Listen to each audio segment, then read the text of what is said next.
Last class में हम लोगों ने कॉम्प्लेक्स नंबर्स पर डिस्कशन किया था। बेसिकली कॉम्प्लेक्स नंबर का mathematical and geometrical representation, after that modulus, argument, उनके रिलेटेड कुछ प्रॉपर्टीज। सो हमने आर्गुमेंट और प्रिंसिपल आर्गुमेंट दोनों के बारे में डिस्कस किया था। हमने देखा था आर्गुमेंट बेसिकली क्या रिप्रेजेंट करता है। कॉम्प्लेक्स नंबर का जो रेडियस वेक्टर है, रेडियस वेक्टर रियल एक्सिस के साथ जिस एंगल पे होता है उसको हम बोलते हैं आर्गुमेंट। कॉम्प्लेक्स नंबर का जो रेडियस वेक्टर है वो रियल एक्सिस के साथ जिस एंगल पे होता है वो आर्गुमेंट है। और आर्गुमेंट इन जनरल एक मल्टी वैल्यूड फंक्शन है, उसके अलग अलग वैल्यूज पॉसिबल है, इसीलिए प्रिंसिपल आर्गुमेंट डिफाइन किया जाता है। प्रिंसिपल आर्गुमेंट एक सिंगल वैल्यूड फंक्शन। नॉर्मल जो हम आर्गुमेंट की बात करते हैं वो मल्टी वैल्यूड है, उसके बहुत सारे वैल्यूज पॉसिबल है, बट जो प्रिंसिपल आर्गुमेंट है वो सिंगल वैल्यूड फंक्शन है। और प्रिंसिपल आर्गुमेंट -π से +π के बीच में होता है। और ये बताया गया था अगर क्वेश्चन में सिर्फ आर्गुमेंट भी पूछा जाए तो नॉर्मली हम प्रिंसिपल आर्गुमेंट ही कैलकुलेट करते हैं, बिकॉज नॉर्मल आर्गुमेंट तो अलग अलग वैल्यूज हो सकते हैं। अगर नॉर्मल आर्गुमेंट पूछा जाता है तब भी हम प्रिंसिपल आर्गुमेंट की ही बात करते हैं। तो पहले एक क्वेश्चन डिस्कस करेंगे जो हमने लास्ट क्लास में आर्गुमेंट या प्रिंसिपल आर्गुमेंट डिस्कस किया था। Read the question. क्वेश्चन में बोला गया है multiplying a complex number z। तो हमारे पास एक कॉम्प्लेक्स नंबर है z, इसको मल्टीप्लाई किया गया 1 - √3 आयोटा से। ये भी कॉम्प्लेक्स नंबर है, तो z एक कॉम्प्लेक्स नंबर है, कोई भी आर्बिट्ररी कॉम्प्लेक्स नंबर, इसको 1 - √3 आयोटा से मल्टीप्लाई किया गया। तो मल्टीप्लाई करने की वजह से it rotates the radius vector of z by an angle. अगर हम z को इस कॉम्प्लेक्स नंबर से मल्टीप्लाई करेंगे तो z का जो रेडियस वेक्टर है वो कितने डिग्री से रोटेट हो जाएगा। जैसे लास्ट क्लास में हमने डिस्कस किया था, corresponding to every complex number, जितने भी कॉम्प्लेक्स नंबर्स हैं सबके कॉरिस्पॉन्डिंग एक रेडियस वेक्टर होता है। तो z का जो रेडियस वेक्टर है वो कितने डिग्री से रोटेट होगा अगर हम इस कॉम्प्लेक्स नंबर से मल्टीप्लाई करते हैं। Let's solve it. z कोई भी एक आर्बिट्ररी कॉम्प्लेक्स नंबर है, तो सपोज z को हम मान लेते हैं r e to the power iota theta, r e to the power iota theta, ठीक है। इसका मतलब है z के कॉरिस्पॉन्डिंग जो रेडियस वेक्टर है वो रियल एक्सिस के साथ थीटा एंगल पे है। तो हम इसको कॉम्प्लेक्स आर्गन प्लेन में ड्रॉ करते हैं। Real axis x, imaginary axis y, and suppose this is z. इसका कोऑर्डिनेट है r थीटा। तो जो z कॉम्प्लेक्स नंबर है उसके कॉरिस्पॉन्डिंग ये पॉइंट है, and this is the radius vector.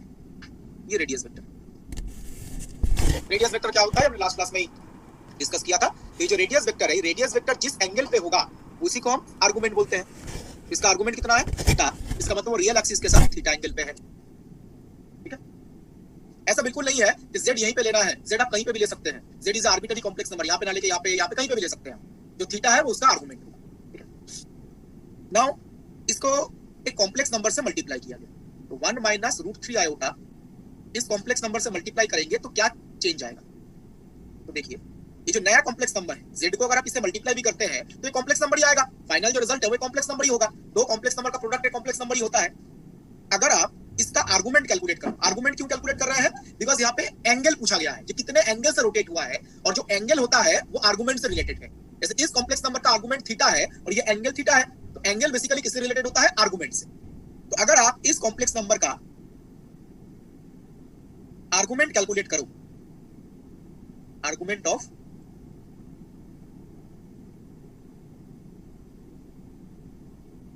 तो बेसिकली हम यहाँ पर ना प्रिंसिपल आर्गुमेंट ही कैलकुलेट करें। तो लास्ट क्लास में प्रॉपर्टी बताया गया था आर्गुमेंट ऑफ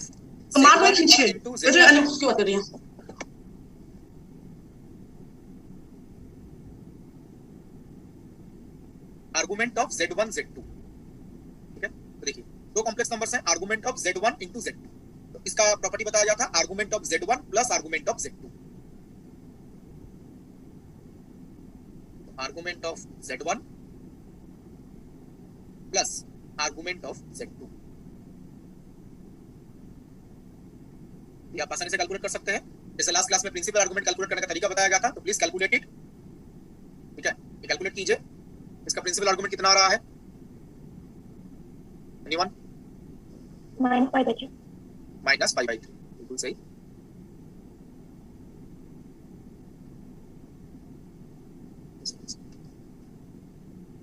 तो फर्स्ट पार्ट का अगर आप प्रिंसिपल आर्गुमेंट कैलकुलेट करते हैं तो यह जाएगा -π/3, और सेकंड पार्ट z का आर्गुमेंट कितना है? थीटा।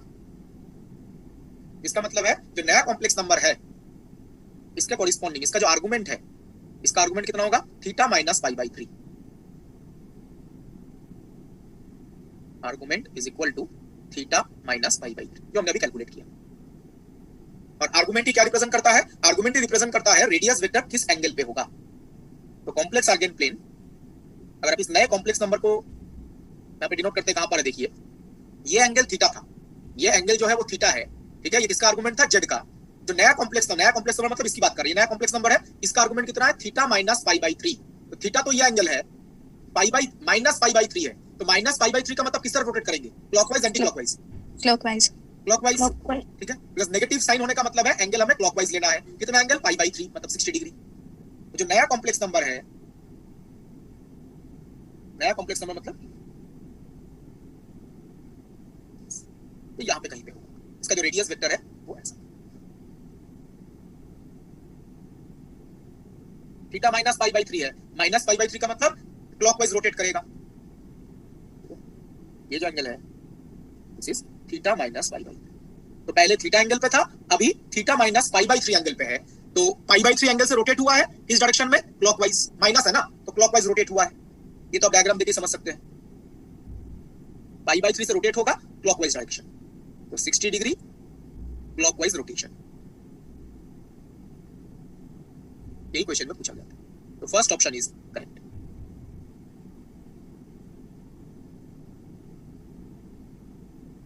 कॉम्प्लेक्स नंबर मल्टीप्लाई करने की वजह से जो रेडियस वेक्टर है वो 60 डिग्री से रोटेट करेगा इस डायरेक्शन में, क्लॉकवाइज।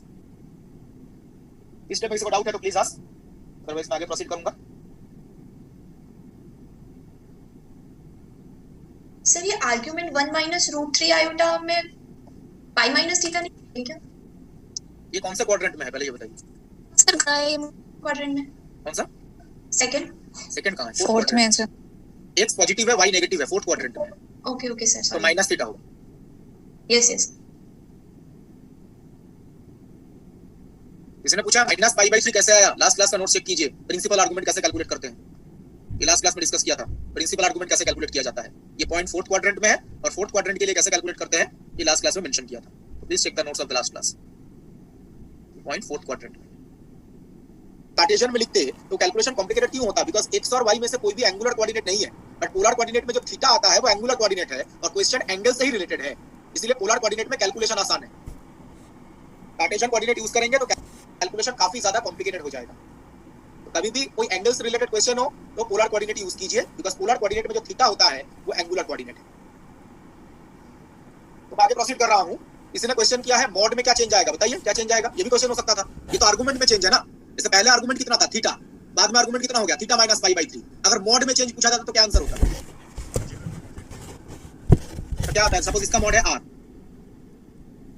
मॉड मतलब ये लेंथ ना, तो z का मॉडुलस है r, तो ये लेंथ r है, तो जो नया कॉम्प्लेक्स नंबर है उसका मॉडुलस कितना होता है, ये भी क्वेश्चन हो सकता है।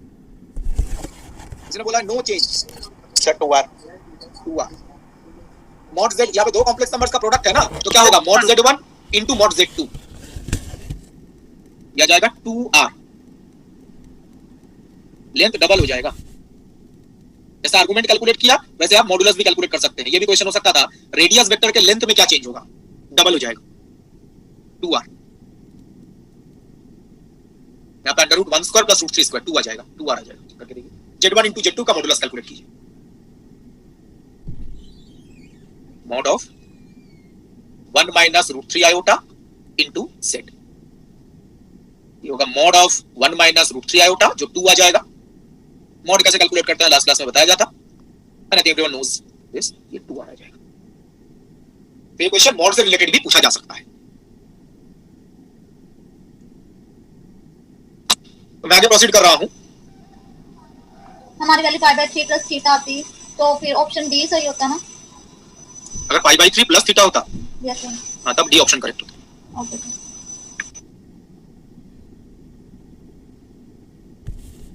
तो नेक्स्ट हम और कुछ बेसिक फार्मूलेस के बारे में डिस्कस करेंगे जो कॉम्प्लेक्स नंबर में हमें पता होना चाहिए।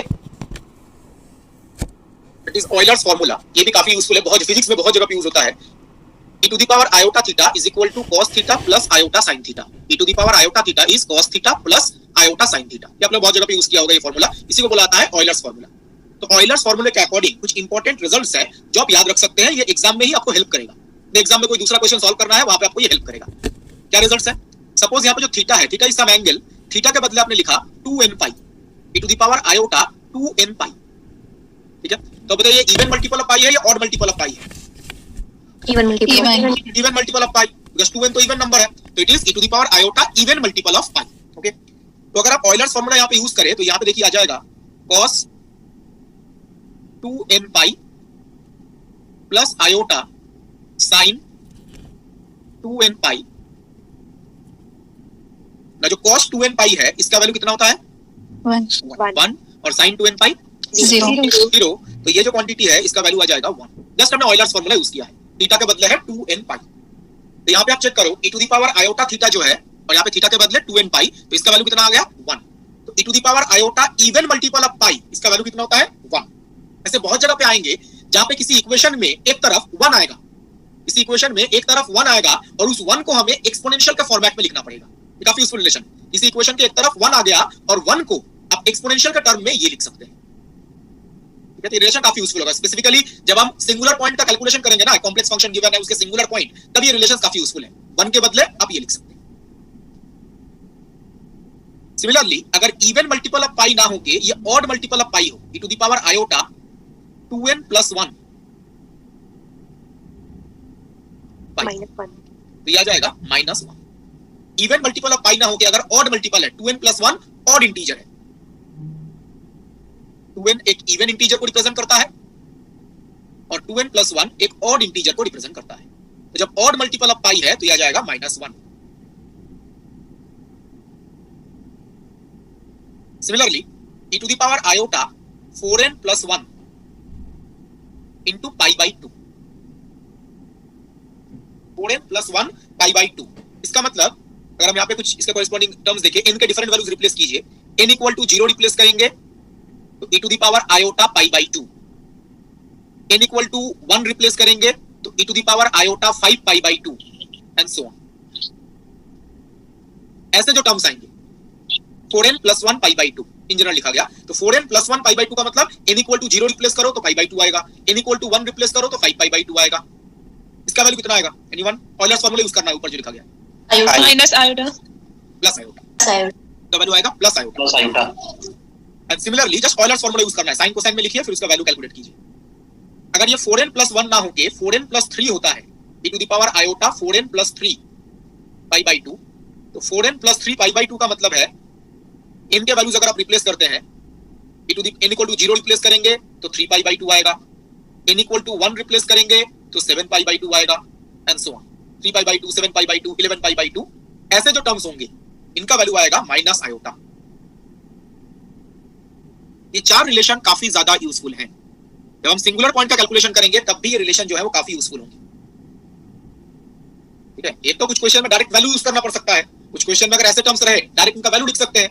दूसरा क्या है इनका यूज, अगर किसी इक्वेशन में 1 रहता है, 1 को अगर एक्सपोनेंशियल में लिखना है तो ये लिखेंगे।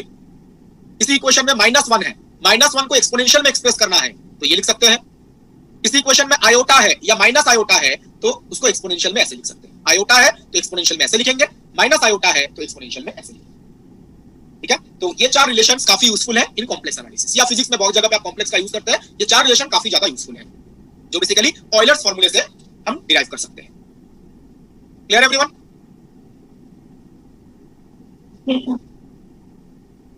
तो मैं आगे प्रोसीड करूंगा।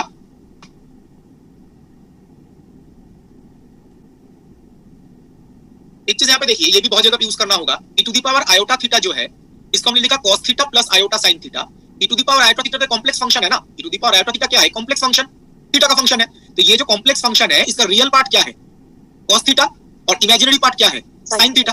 तो cos theta is the real part and sin theta is the imaginary part. ये रिलेशन भी बहुत जगह पे हमें यूज करना होता है। cos theta is real part of e to the power iota theta, please mute रखिए, and sin theta is the imaginary part of e to the power iota theta. cos theta e to the power iota theta का real part है और sin theta जो है वो e to the power iota theta का imaginary part है। ये relation भी बहुत जगह पे यूज होता है। ये जो हमने डिस्कस किया ऑयलर्स फार्मूला रिलेटेड चीजें जो डिस्कस की, इसके ऊपर एक क्वेश्चन डिस्कस करते हैं। मैं आगे प्रोसीड कर रहा हूं। Please try this question. पर ये क्वेश्चन बुकलेट से होते हैं क्या? नहीं, ये बुकलेट का नहीं, जो बुकलेट के डीपीपी शीट के होंगे वो मेंशन कर दूंगा। क्वेश्चन में बेसिकली ये समेशन जो है इसका सब वैल्यू पूछा गया है। ये समेशन का मतलब बेसिकली एक सीरीज एक्सपेंशन है। ये जो समेशन है इसका अगर आप समेशन को एक्सपेंड करते हैं तो एक सीरीज आएगा। इस सीरीज का सम पूछा गया है for r equal to 0.5 and theta equal to pi by 3। r जब 0.5 और थीटा पाई बाई 3 है तो इस सीरीज का सम क्या है। इस क्वेश्चन को सॉल्व करने के लिए अभी जो हमने ऑयलर्स फार्मूला डिस्कस किया उसका यूज कर सकते हैं, उसके बाद हमें इनफाइनाइट जीपी सीरीज का भी यूज करना पड़ेगा। ठीक है, तो देखिए क्वेश्चन में जो टर्म है summation over n from 0 to infinity, मतलब इनफाइनाइट सीरीज है। समेशन को अगर आप एक्सपेंड करेंगे तो इनफाइनाइट नंबर ऑफ टर्म्स आएंगे, तो ये एक इनफाइनाइट सीरीज है। r to the power n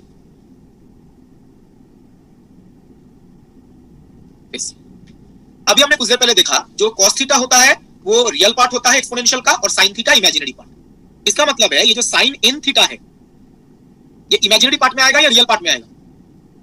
imaginary part. किसका imaginary part,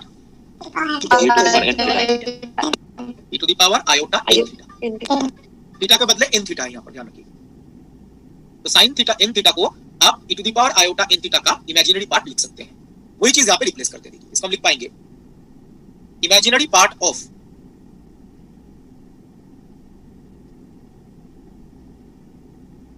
r to the power n, इसको एज इट इज रखा, और sin n थीटा के बदले बेसिकली हमने क्या किया है, बेसिकली ये जो sin n थीटा है उसको हमने इमेजिनरी पार्ट ऑफ इस रिलेशन को यूज किया है। r to the power n तो रियल है, उसको एज इट इज रख दिया, वो तो मल्टीप्लिकेशन में रह जाएगा।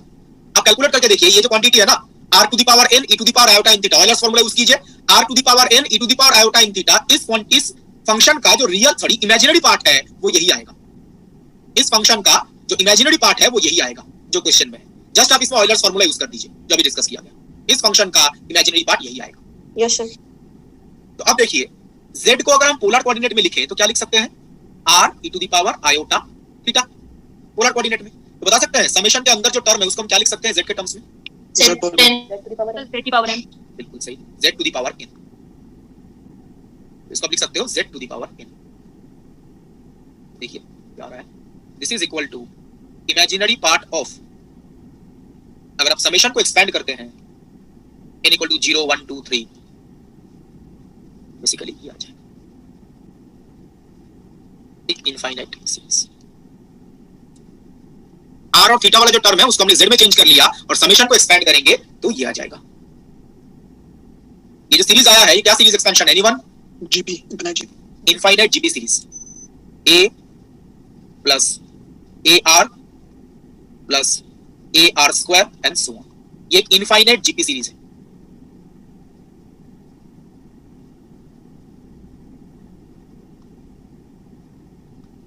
a को क्या बोला जाता है, what is a and what is r?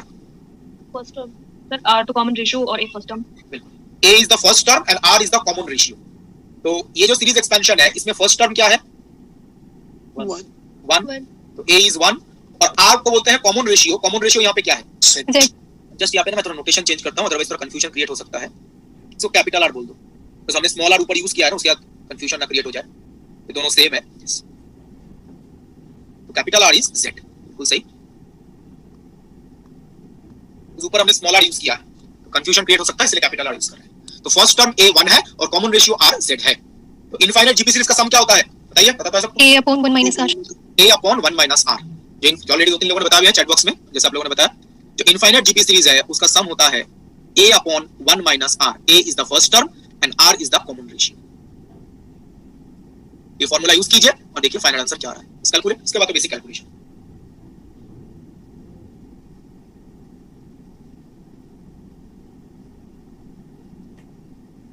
इसने बोला option A, right, correct option is a, 1/√3 आएगा फाइनल आंसर। थोड़ा कैलकुलेट कीजिए, मैं आगे प्रोसीड कर रहा हूं।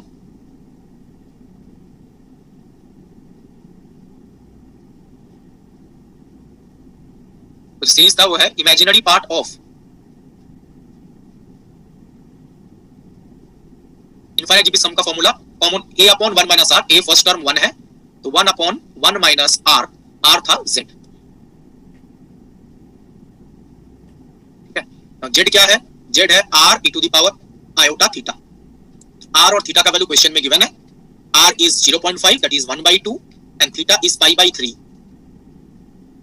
तो यहाँ पे फिर से आप ऑयलर्स फार्मूला यूज कर सकते हैं। तो 1/2 ऑयलर्स फार्मूला यूज कीजिए, cos π/3, cos π/3 होगा 1/2 plus iota sine pi by 3, sine pi by 3 होगा √3/4। यहाँ पे भी ऑयलर्स फॉर्मूला यूज किया गया है, तो z is equal to 1/4 plus iota √3/4। Just ये रिप्लेस करके सीरीज का सम कैलकुलेट कर लीजिए और उसका इमेजिनरी पार्ट लेना है, ध्यान रखिएगा। तो आंसर होगा उसका इमेजिनरी पार्ट होगा, तो imaginary part of 1/1 minus z, तो 1 माइनस z। सर r की वैल्यू 1/2 कैसे लिख दी आपने? ये क्वेश्चन में गिवन था, स्मॉल r का वैल्यू को 1/2 है।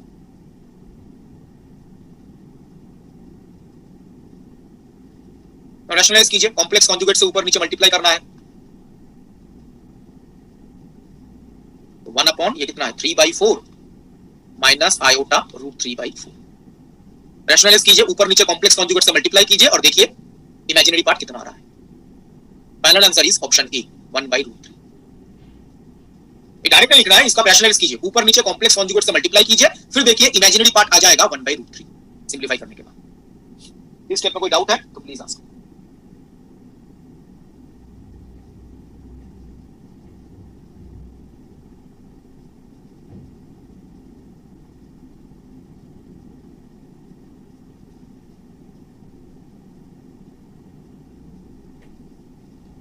मैं आगे प्रोसीड करूंगा।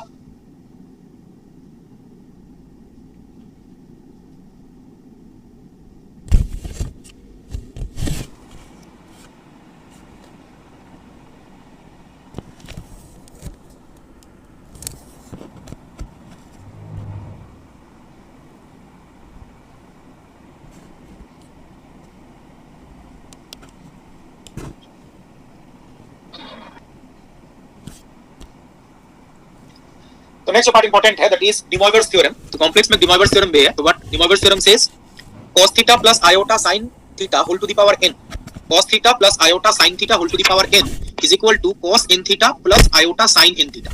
This is the statement of mathematical form of De Moivre's theorem.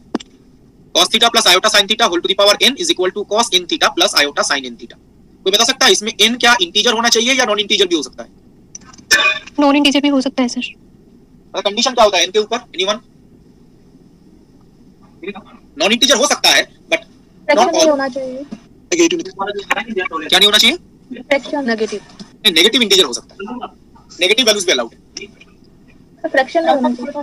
Fraction नहीं हो सकता, फ्रैक्शन भी हो सकता है। यहाँ पे n जो है वो इंटीजर है तो दिक्कत तो है ही नहीं, बेसिकली रैशनल नंबर होना चाहिए। तो इस केस में n जो है, मैं दो अलग अलग लिख देता हूँ स्टेटमेंट। n पॉजिटिव इंटीजर भी हो सकता है, नेगेटिव इंटीजर भी हो सकता है, दोनों के लिए ट्रू है, पॉजिटिव और नेगेटिव इंटीजर।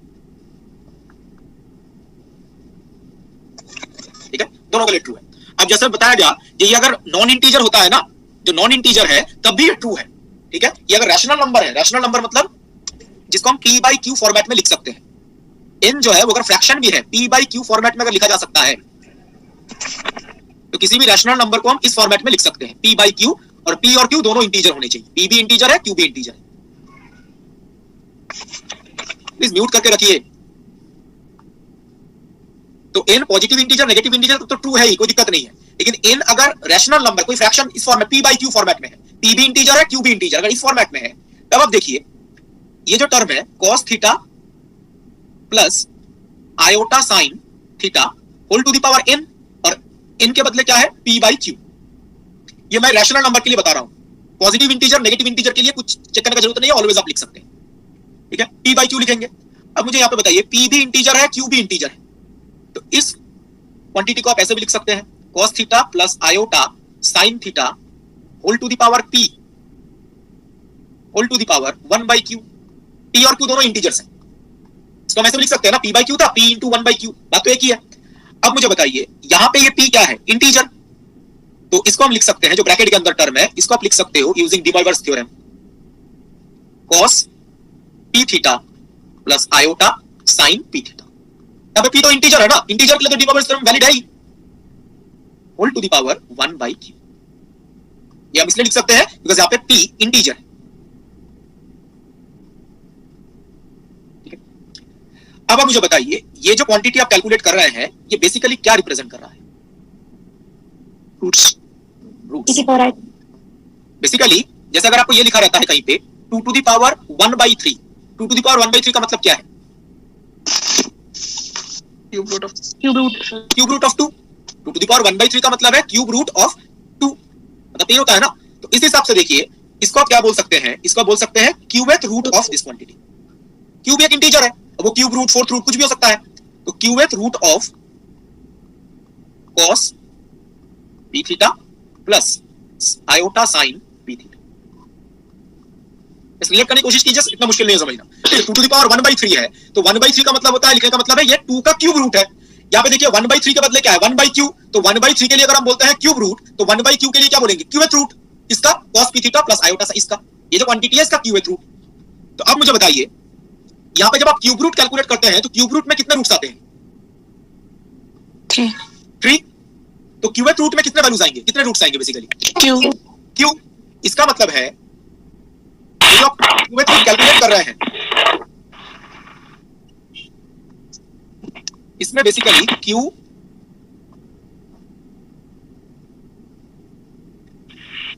अरुण कुमार, सुरेखा, दोनों का माइक ऑन है, प्लीज म्यूट कीजिए। देखिए बार बार बोलने के बाद भी अगर ऐसे माइक ऑन होता है तो मैं रिमूव करने के लिए क्या करूंगा, तो म्यूट मैं इसलिए बार बार, देखिए बार बार मेरे लिए भी म्यूट करना पॉसिबल नहीं है ना, बिकॉज़ मैं एक बोर्ड पे लिख रहा हूं, बार बार मुझे वो ये खोलना पड़ेगा, फिर म्यूट करना पड़ेगा, तो क्लास का फ्लो डिस्टर्ब होता है और कुछ नहीं है। और मैं अगर आप लोग अलाउ नहीं करता हूं तो मैं अगर कोई क्वेश्चन पूछूंगा तो आप इंटरेक्ट नहीं कर पाएंगे, इसलिए मैं आप लोगों को अनम्यूट करने का ऑप्शन दे रहा हूं। अदरवाइज मैं अनम्यूट करने का ऑप्शन बंद कर दूं तो आप लोग नहीं कर पाएंगे कुछ भी, कोई आंसर भी नहीं बता पाएंगे, तो प्लीज म्यूट रखिए खुद को। तो क्यूबेथ रूट जब आप कैलकुलेट करेंगे तो क्यू डिफरेंट वैल्यूज आएंगी। क्यूब रूट कैलकुलेट करते हैं तो 3 डिफरेंट वैल्यूज आएंगी, वैसे क्यूबेथ रूट कैलकुलेट करेंगे तो क्यू डिफरेंट वैल्यूज आएंगी। लेकिन ये जो डी मॉइवर्स थ्योरम है इससे कितने वैल्यू पता चलते हैं, एक या एक से ज्यादा, ये एक सिंगल वैल्यू है या बहुत सारे वैल्यूज आएंगे, इससे बहुत सारे नहीं अगर n का वैल्यू फिक्स्ड है तो एक वैल्यू आएगा, बहुत सारे वैल्यू एक आएगी सर, एक ही तो आएगा। अगर आप n फिक्स कर देते हैं, जैसे n का आपने कोई वैल्यू ले लिया 1/3 2/3 कुछ भी लिया, तो n के पर्टिकुलर वैल्यू के लिए राइट हैंड साइड में भी तो एक सिंगल वैल्यू आएगा। Yes sir. तो इसका मतलब है जब यहाँ पे ध्यान रखिएगा n जब पॉजिटिव और नेगेटिव इंटीजर है ना तब कोई दिक्कत नहीं है, बिकॉज n जब पॉजिटिव और नेगेटिव इंटीजर है तब ये सिंगल वैल्यू आएगा, कोई दिक्कत नहीं। लेकिन n जब एक रैशनल नंबर है p/q फ्रैक्शन के फॉर्मेट में है तब ये सिंगल वैल्यूड फंक्शन है या मल्टी वैल्यूड फंक्शन है, multi valued, because q different values आएंगी, तो this is multi valued function. लेकिन डी मॉइवर्स थ्योरम से तो एक ही वैल्यू पता चलता है, तो जब n एक फ्रैक्शन होगा उसके बहुत सारे वैल्यूज पॉसिबल होंगे, out of this many values जो q वैल्यूज हैं इनमें से सिर्फ एक वैल्यू आप डी मॉइवर्स थ्योरम के अकॉर्डिंग लिख सकते हैं। डी मॉइवर्स थ्योरम से ये जो q डिफरेंट वैल्यूज हैं उनमें से कोई एक वैल्यू पता चलता है, ध्यान रखिएगा। Out of q different values आप एक वैल्यू को ये लिख सकते हैं, बिकॉज़ यहां से बहुत q वैल्यूज नहीं पता चलेंगे, एक वैल्यू पता चलेगा, ठीक है। तो मैं इसको थोड़ा समअप कर देता हूं जो मैंने यहां पे बताया, देखिए बस 1 सेकंड। तो पॉजिटिव इंटीजर होगा तो क्या है और फ्रैक्शन होगा तो क्या है, डी मॉइवर्स थ्योरम फ्रैक्शन है तब भी अलाउड है।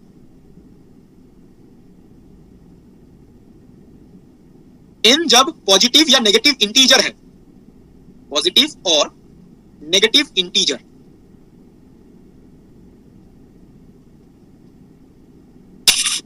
In that case cos theta plus iota sin theta whole to the power n, ये सिंगल वैल्यूड होगा या मल्टी वैल्यूड होगा, जब इंटीजर है सिंगल तब सिंगल वैल्यूड होगा, because whole square whole cube calculate करते हैं तो एक ही तो वैल्यू आएगा। n का वैल्यू 2 है तो होल स्क्वायर कैलकुलेट कर रहे हैं, n का वैल्यू 3 है तो होल क्यूब कैलकुलेट कर रहे हैं, तब ये सिंगल वैल्यूड है। सिंगल वैल्यूड का मतलब एक ही वैल्यू आएगा, और वो एक वैल्यू क्या होगा, cos n theta plus sin n iota sin n theta. तो डी मॉइवर्स थ्योरम से वैल्यू आएगा वही वैल्यू इस फंक्शन का आएगा। ये सिंगल वैल्यूड है, एक ही वैल्यू होगा और वो डी मॉइवर्स थ्योरम से आप कैलकुलेट कर सकते हैं। लेकिन n अगर फ्रैक्शन होता है, इंटीजर ना होके फ्रैक्शन हुआ, n is equal to p/q इस फॉर्मेट में है, n इक्वल टू अगर p/q ऐसे फ्रैक्शन के फॉर्मेट में है, in that case cos theta plus iota sin theta whole to the power p/q, now ये सिंगल वैल्यूड है या मल्टी वैल्यूड है, मल्टी वैल्यूड। तो out of many possible values सिर्फ एक वैल्यू हमें डी मॉइवर्स थ्योरम से पता चलेगा, ध्यान रखिएगा। सारे वैल्यूज डी मॉइवर्स थ्योरम से नहीं पता चलेंगे, उसके लिए अलग कैलकुलेशन है। यहां पे डी मॉइवर्स थ्योरम से इसको आप क्या लिख सकते हैं, डी मॉइवर्स थ्योरम के according cos p/q theta plus iota sin p/q theta, ये हम डी मॉइवर्स थ्योरम के अकॉर्डिंग लिख सकते हैं। और ध्यान रखिएगा ये जो वैल्यू डी मॉइवर्स थ्योरम से हमने लिखा है, it is the one of the many possible values of the function, it is one of the many possible values, because ये मल्टी वैल्यूड फंक्शन है, इसके बहुत सारे वैल्यूज पॉसिबल होंगे, उनमें से एक वैल्यू हमें डी मॉइवर्स थ्योरम से पता चलेगा।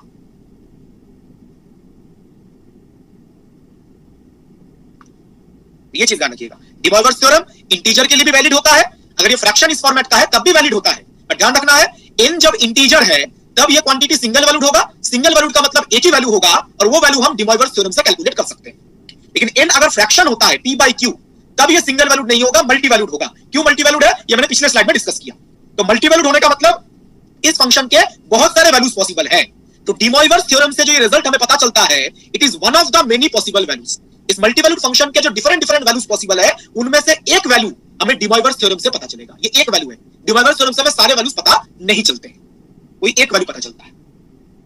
Clear point everyone? Sir many values लिखेंगे या Q values, Q possible values लिख सकते हैं? क्यू पॉसिबल, मेनी, उसी को मैंने मेनी बोला है।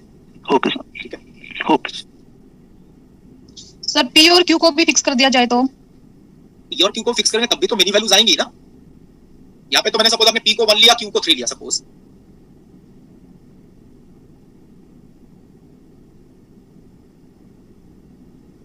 आपने p का वैल्यू लिया 1, p को दोनों इंटीजर्स हैं, तो p का वैल्यू आपने लिया 1 और q का वैल्यू लिया आपने 3। तो अब बताइए जो कैलकुलेट करेंगे cos theta plus iota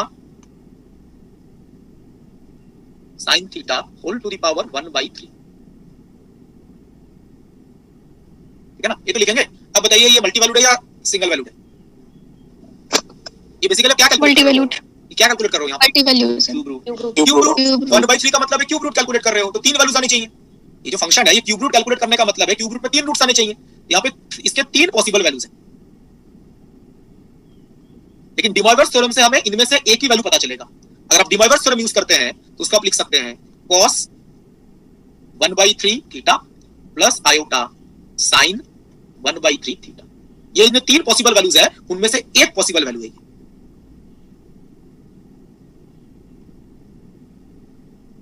one of 3 possible values, ठीक है?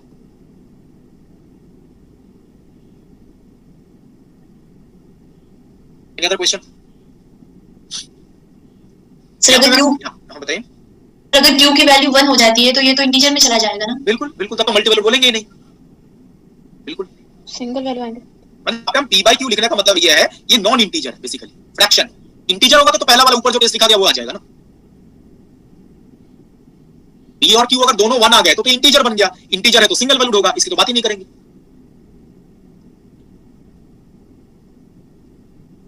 Hello sir. हाँ बताइए।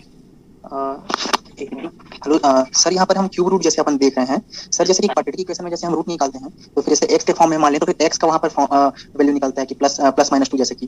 तो सर यहाँ पर इसे हम थीटा का वैल्यू लिख रहे हैं, जैसे कि एक वैल्यू यहाँ लिखे हैं cos 1/3 थीटा, तो सर थीटा तो इसमें भी इन्वॉल्व हो गया। तो सर हम इसको रूट कैसे बोल पा रहे हैं? जैसे यहाँ पर थीटा का वैल्यू जैसे 3 वैल्यू आता है तब जाके हम 3 क्यूब रूट बोलते हैं, हम वैल्यू बोलते हैं। नहीं, मैं यहाँ पे क्या बोल रहा हूँ, इसका क्यूब रूट कैलकुलेट करेंगे तो 3 रूट्स आएंगे ना, उन 3 रूट्स में से एक रूट ये है, उन 3 में से वैल्यू हो गया है तो डायरेक्ट मैं यहाँ ये तो लिख रहा हूँ ना, जिसको मैंने क्यूब रूट थोड़ा लिखा, जो तीनों रूट्स हैं ये उनमें से कोई एक ही रूट है। मैंने थोड़ा लिखा जो तीनों वैल्यूज यहाँ से पता चलेगा। सपोज आप अगर आप थीटा का कुछ वैल्यू लिखते हैं तो क्या 3 वैल्यू पता चलेगा आपको? यस यस यस थीटा का वैल्यू से एक ही वैल्यू पता चलेगा ना। यस सर, यस तीनों में से कौन सा वैल्यू होगा? बोल रहे सर? हाँ तो मैं आगे प्रोसीड कर रहा हूँ।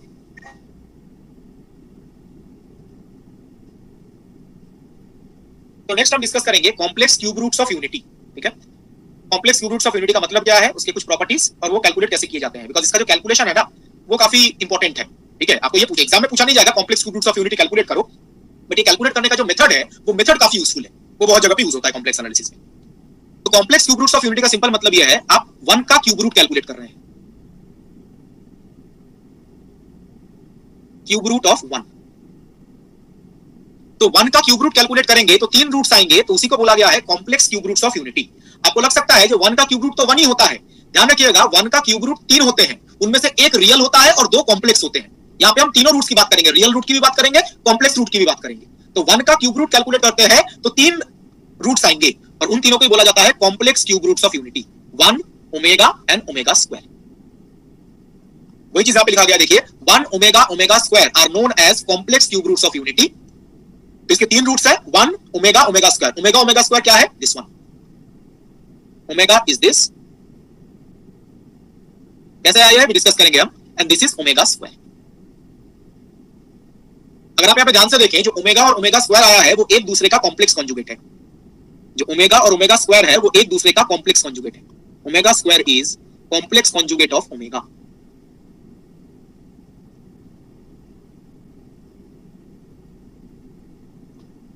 ठीक है, ये एक दूसरे का कॉम्प्लेक्स कॉन्जुगेट है। कैसे आया डिस्कस करेंगे ना। जो complex cube roots of unity है, इनके रिगार्डिंग 2 इंपॉर्टेंट प्रॉपर्टीज हैं। Sum of complex cube roots of unity is equal to 0। Complex cube roots of unity का जो सम है वो इक्वल टू 0 है। तीनों का सम ऑलवेज 0 आएगा। 1 plus omega square is 0, and तीनों का जो प्रोडक्ट है वो 1 आता है। 1 इंटू ओमेगा क्यूब इज 1। ये 2 relation examination point of view से काफी ज्यादा इंपॉर्टेंट है। जो complex cube roots of unity है, 1 ओमेगा स्क्वायर, इन तीनों का सम 0 आता है, और इन तीनों का जो प्रोडक्ट है ओमेगा क्यूब, उसका वैल्यू 1 होता है। ऊपर यहाँ पे ओमेगा और ओमेगा स्क्वायर का एक्सप्रेशन लिखा गया है। आप काफी आसानी से ये चेक कर सकते हैं, ये सम 0 आएगा और प्रोडक्ट जो है वो 1 आएगा। यहाँ पे एक चीज नोटिस कीजिए, ये प्रॉपर्टी काफी यूजफुल है। ओमेगा क्यूब 1 है, ओमेगा क्यूब अगर 1 है, इसका मतलब कहीं पे भी अगर ओमेगा क्यूब का इंटीजर पावर होता है, ओमेगा क्यूब का इंटीजर पावर, उसको भी क्या लिखेंगे? 1। ओमेगा क्यूब 1 है तो ओमेगा क्यूब का अगर इंटीजर पावर होता है तो वो भी 1 ही होगा। जैसे omega to the power 6, omega to the power 9, omega to the power 12, ऐसा अगर टर्म है तो उसको भी 1 ही लिखा जाएगा। ठीक है, ये भी काफी यूजफुल रिलेशन है। Omega to the power 6, omega to the power 9, इन सबको भी आप 1 लिख सकते हैं। ओमेगा क्यूब का इंटीजर पावर, ओमेगा क्यूब 1 है तो ओमेगा क्यूब का इंटीजर पावर भी क्या होगा? 1 आएगा। नाउ ये ओमेगा और ओमेगा स्क्वायर, मतलब ये complex cube roots of unity कैसे कैलकुलेट किया जाता है वो डिस्कस करेंगे। वो मेथड काफी इंपॉर्टेंट है। तो मैं आगे प्रोसीड कर रहा हूं।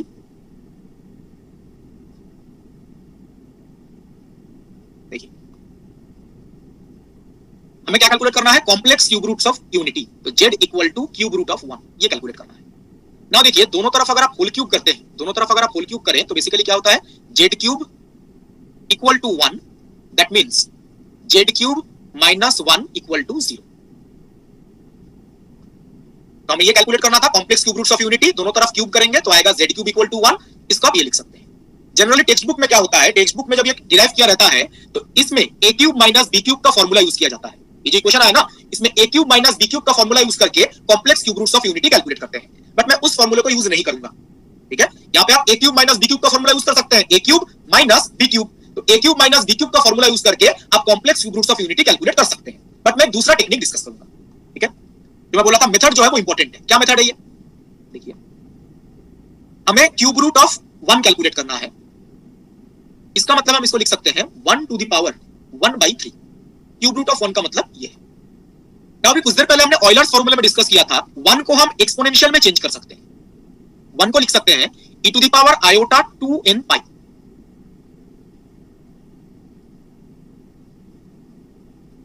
हमने जस्ट क्या किया? हमने 1 का क्यूब रूट कैलकुलेट करना है। हमने 1 के बदले क्या लिखा? e to the power iota 2n pi. ये कुछ देर पहले हमने ऑयलर्स फॉर्मूला डिस्कस किया था, वहां पे बताया गया था। 1 को आप ये लिख सकते हैं। ठीक है, अब आप नोटिस करो, सो दैट मींस z हमें कैलकुलेट करना है। z is equal to e to the power iota 2n pi by 3 लिख सकते हैं। कोई बता सकता है इसमें n का वैल्यू क्या क्या पॉसिबल है? 0 1 2, बाकी वैल्यूज क्यों नहीं पॉसिबल? सर तो क्यों रिपीट होगी वापस? राइट, ध्यान रखिएगा, जो ऑयलर्स फार्मूला है ना, ऑयलर्स फार्मूले में n का value 0 plus minus 1 plus minus 2 कुछ भी हो सकता है। तो मैं थोड़ा पीछे जा रहा हूं। ये जो हमने ऑयलर्स फार्मूला डिस्कस किया था, यहां पर ये जो रिजल्ट बताया गया, इसमें n 0 भी हो सकता है, पॉजिटिव इंटीजर भी हो सकता है, नेगेटिव इंटीजर भी हो सकता है। इस रिलेशन में n can be 0 plus minus 1 plus minus 2 plus minus 3 कुछ भी हो सकता है। लेकिन यहां पर जब यहाँ पे n लिख रहे हैं, यहाँ पे n के पॉसिबल वैल्यूज हम क्या लिखेंगे? 3 वैल्यूज लिखेंगे, 0 1 2। आपको लग सकता है हम 3 वैल्यूज क्यों लिख रहे हैं? यहाँ पे हम क्या कैलकुलेट करने वाले हैं? Cube root. Cube root calculate करने का मतलब कितने रूट्स आएंगे? 3 रूट्स तो आएंगे। अगर हम किसी भी नंबर का क्यूब रूट कैलकुलेट करते हैं तो 3 ही नंबर्स आएंगे, 3 ही रूट्स आएंगे। इसलिए यहाँ पे n के 3 वैल्यूज दिए गए हैं, starting from 0 0 1 2। Because cube root calculate करना है तो 3 रूट्स आएंगी, तो 0 1 2 लिया गया है। आपको ये लग सकता है, मैंने क्वेश्चन किया था, जो बाकी वैल्यूज क्यों नहीं लिए गए हैं? बिकॉज अभी हम देखेंगे n इक्वल टू 0 1 2 के लिए जो रूट्स आए हैं ना, अगर आप n के कोई दूसरे वैल्यूज लेते हैं वो सेम रूट से रिपीट करेंगे। रिपीटिंग, n इक्वल टू 0 1 2 के लिए जो रूट्स आएंगे यहां पर, अगर आप n के कोई दूसरे वैल्यूज लेते हैं वो सेम रूट्स ही रिपीट करेगा। तो अगर आप 0 1 2 के बदले कोई दूसरा नंबर चूज करते 3 4 5 4 5 6, तब भी ये सेम रूट ही रिपीट करेंगे। तो ये तीन वैल्यूज चूज कैसे करना है? तो ऐसा लग सकता है 0 1 3 वैल्यू तो समझ में आया, ये क्यूब रूट है तो 3 वैल्यू आएगा, 3 वैल्यू तो आपने 3 चूज कर लिया। बट यही 3 में स्पेशल क्या है? ये 3 में कुछ स्पेशल नहीं है। ऐसा बिल्कुल नहीं है जो n = 0 1 2 में कुछ स्पेशल है। आप कोई भी 3 कंसेक्यूटिव इंटीजर्स चूज कर सकते हैं, कोई भी 3 कंसेक्यूटिव इंटीजर्स। जैसे मैंने 0 1 2 चूज किया है, आप 1 2 3 भी चूज कर सकते हैं, और 2 3 4 और 3 4 5, कोई भी 3 कंसेक्यूटिव इंटीजर चूज करना, ये ध्यान रखिएगा। इनमें कोई स्पेशल कुछ नहीं है, आप कोई भी 3 कंसेक्यूटिव इंटीजर चूज कर सकते हैं। सर नेगेटिव भी ले सकते हैं? बिल्कुल ले सकते हैं, बिल्कुल। -1 0 +1 ऐसे भी चूज कर सकते हैं, बट 3 कंसेक्यूटिव इंटीजर होने चाहिए तो करेक्ट आंसर आ जाएगा। ऐसा नहीं जब आर्बिट्री कुछ भी ले लेंगे जी, किसी ने 0 लिया 10 लिया और 11 ले लिया, ऐसा नहीं होगा। कोई भी 3 कंसेक्यूटिव इंटीजर्स, तो आपको 3 रूट्स मिल जाएंगे। कोई भी 3 आप ले सकते हैं, कोई भी 3 पॉजिटिव इंटीजर, नेगेटिव इंटीजर, या मिक्स करके भी ले सकते हैं। जैसे मैंने बोला -1 0 1 ऐसे भी ले सकते हैं।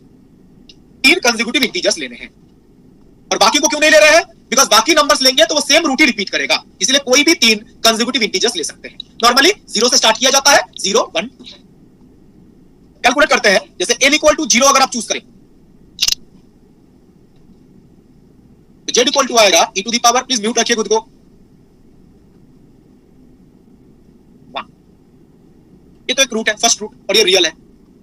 एक रूट तो रियल आएगा ही ना, 1 का क्यूब रूट कैलकुलेट करते हैं तो 1 तो आता है ना, एक रूट तो रियल है। अगर हम n = 1 की बात करें, n = 1 के लिए क्या आएगा? z = e⁻i, n के बदले 1 2π/3। नाउ ऑयलर्स फार्मूला अगर आप यूज करते हैं तो cos 2π/3, 2π/3 मतलब 120 degree, plus iota sin 2π/3। Now cos 2π/3 और sin 2π/3 का वैल्यू रिप्लेस करेंगे तो cos 120 होगा -1/2 और sin 120 डिग्री होगा √3/2। This is the second root, और इसी रूट को क्या बोला गया है? ओमेगा। तो कुछ देर पहले ओमेगा लिखा गया था। तो n = 1 रिप्लेस करेंगे तो ये सेकंड रूट आएगा, जो एक कॉम्प्लेक्स रूट है, इसी को ओमेगा बोला गया है। And third root n = 2, n = 2 के लिए z = आएगा, इसमें रिप्लेस कर रहे हैं n के वैल्यूज, इसमें z का एक्सप्रेशन है, इसमें n के बदले 0 1 2 रिप्लेस कीजिए और कैलकुलेशन कीजिए। n के बदले 2 रिप्लेस करेंगे तो e⁻i 4π/3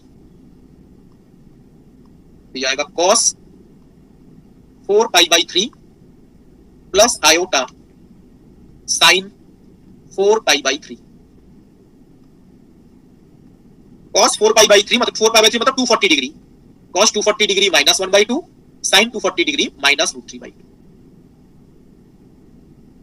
this the third root जो कॉम्प्लेक्स है, और इसी को बोला जाता है ओमेगा स्क्वायर। तो n = 0 1 2 रिप्लेस करेंगे तो आपको 3 रूट्स मिल जाएंगे। n = 0 के लिए ये रूट आएगा जो रियल रूट है, n = 1 के लिए ये रूट आएगा जो एक कॉम्प्लेक्स रूट है, इसको ओमेगा बोला गया, और n = 2 के लिए ये रूट आएगा जो है ओमेगा स्क्वायर, ये भी कॉम्प्लेक्स रूट है। तो एक रियल रूट 1 और बाकी 2 कॉम्प्लेक्स रूट्स। ओमेगा स्क्वायर सिर्फ नोटेशन है, या ओमेगा को स्क्वायर करेंगे तो ये सेकंड रूट आ जाएगा? बिल्कुल आएगा, ये जो ओमेगा है इसका स्क्वायर कैलकुलेट कीजिए, ओमेगा स्क्वायर ही आएगा। Okay sir. तो इसका स्क्वायर यही बनता है। ये 3 रूट्स आ गए जब आपने n = 0 1 2 3 रिप्लेस किया। तो 1, look at the pointer, 1 omega and omega square, these are the complex cube roots of unity। इन तीनों का सम कितना है? 0, और प्रोडक्ट कितना है? 1। क्लियर है कैलकुलेशन ये? सर यूलर्स फॉर्मूला में n की वैल्यू सभी जगह 0 ± 1 से होगी क्या? n की वैल्यू इसमें 0 ± 1 जो ऑयलर्स फार्मूला में बताया गया था। हाँ सर वही। हाँ, उसमें 0 पॉजिटिव नेगेटिव इंटीजर कुछ भी हो सकता है, सभी फॉर्मूले में ना? सब में। तो ना जैसे मैंने बताया जी, आपको कोई भी 3 कंसेक्यूटिव इंटीजर चूज करना है, ऐसा नहीं है 0 1 2 ही चूज करना है। अगर आप कोई भी 3 कंसेक्यूटिव इंटीजर लेते हैं तो आपको यही 3 रूट्स मिलेंगे, 1 ओमेगा और ओमेगा स्क्वायर। जैसे मैंने यहाँ पे 0 1 2 लिया है, ये 3 आ गए, 1 ओमेगा ओमेगा स्क्वायर। सपोज आपने 0 1 2 ना लेके -1 0 1 लिया होता तो हो सकता है नेगेटिव इंटीजर क्या ले सकते हैं? बिल्कुल ले सकते हैं। -1 0 1 अगर लेते तो देखिए क्या आएगा, मैं आगे प्रोसीड कर रहा हूं। सपोज आपने z का एक्सप्रेशन तो वही लिखते हैं e⁻i 2n π/3।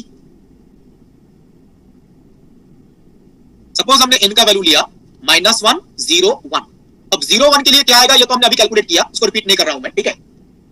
तो n इक्वल टू 0 के लिए रूट आया था 1, बस मैं आंसर लिख देता हूं यहां पर। n इक्वल टू 0 के लिए z आएगा 1 first root, n equal to 1 के लिए सेकंड रूट आएगा z equal to -1/2 plus iota √3/2 omega. ये कैलकुलेशन तो अभी हमने किया।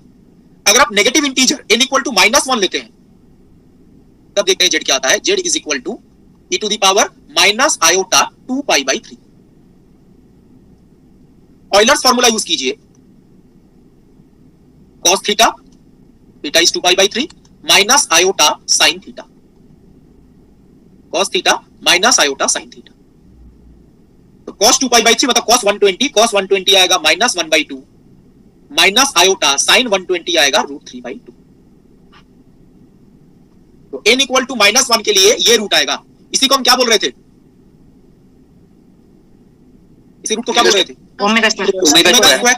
इसी को तो ओमेगा स्क्वायर बोल रहे थे। तो बताइए n इक्वल टू अगर आपने -1 0 1 चूज किया तो क्या कोई अलग रूट आ रहा है?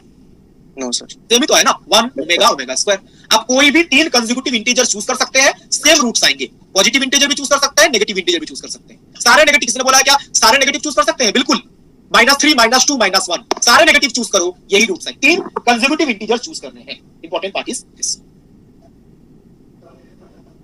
Clear everyone calculation? Yes sir.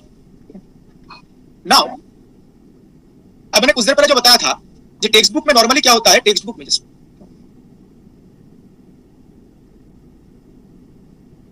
Delete हो गया, just one second.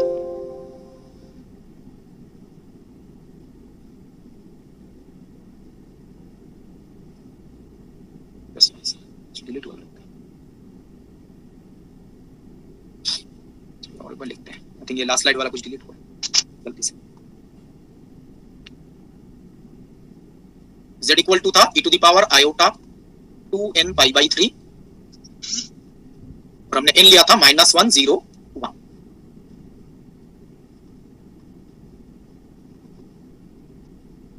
n equal to 0 के लिए z इक्वल टू 1 आएगा, n इक्वल टू 1 के लिए z आएगा ओमेगा, ओमेगा मतलब -1/2 प्लस आयोटा √3/2। और n इक्वल टू -1 के लिए कैलकुलेशन करेंगे तो ओमेगा स्क्वायर आएगा।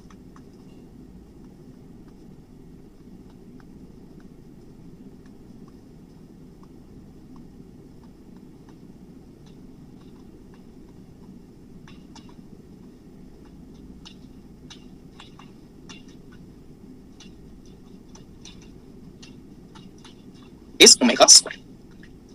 सो जो मैंने कुछ देर पहले भी बताया, यहां पर टेक्स्ट बुक में अगर आप देखते हैं तो टेक्स्ट बुक में ये कैलकुलेशन कैसे रहता है, ये z³ - 1 इसमें a³ - b³ का फॉर्मूला यूज करके ये रूट्स कैलकुलेट करते हैं। बट मैंने यहां पे थोड़ा डिफरेंट टेक्निक यूज किया, 1 को पहले एक्सपोनेंशियल में लिखा और फिर रूट कैलकुलेट किया। ये मेथड क्यों यूजफुल है, जैसे यहां पे क्यूब रूट कैलकुलेट करना था, यहां पे हमें क्यूब रूट कैलकुलेट करना था। सपोज क्यूब रूट ना पूछ के अगर यहां पे फोर्थ रूट पूछा जाता या फिफ्थ रूट पूछा जाता, क्यूब रूट ना पूछ के अगर फोर्थ रूट फिफ्थ रूट पूछा जाता, तब भी आप ये सेम टेक्निक यूज कर सकते हैं। क्यूब रूट ना पूछ के फोर्थ रूट फिफ्थ रूट कुछ पूछ लिया जाता। जैसे देखिए, सपोज क्वेश्चन अगर ये होता, आपको ये कैलकुलेट करना है 7th रूट ऑफ यूनिटी, जैसे क्यूब रूट है वैसे ये कैलकुलेट करना है। इस मेथड का फायदा क्या है, देखिए यहां पे आएगा 1 टू द पावर 1/7, तरीका सेम रहेगा। 1 के बदले e to the power iota 2n pi whole to the power 1/7, that is e to the power iota 2n pi. तो कोई बता सकता है इसमें n के क्या क्या वैल्यूज लेंगे? कैलकुलेशन सिमिलर टाइप का ही है, 0 to 6, बिकॉज़ 7th रूट है तो 7 वैल्यूज आएंगी, 7th रूट है तो 7 वैल्यूज आएंगी, तो 0 से स्टार्ट करेंगे अप टू 6, 7 कंसेक्यूटिव इंटीजर्स। ठीक है, यहां पे 7th रूट कैलकुलेट करना है तो 7 कंसेक्यूटिव इंटीजर्स, कोई भी 7 कंसेक्यूटिव इंटीजर्स आप ले सकते हैं। तो देखिए सेम टेक्निक है, हमने 1 के बदले एक्सपोनेंशियल लिखा, वहां पे 1/3 था, यहां पे 1/7 है, तो 7 रूट्स आएंगे तो 7 कंसेक्यूटिव इंटीजर्स। ठीक है, तो यहां पर इसी को अगर हम थोड़ा जनरलाइज करते हैं, जो अगर ये 7th suppose nth root of unity हो, अगर nth रूट ऑफ यूनिटी होता है तो क्या होगा,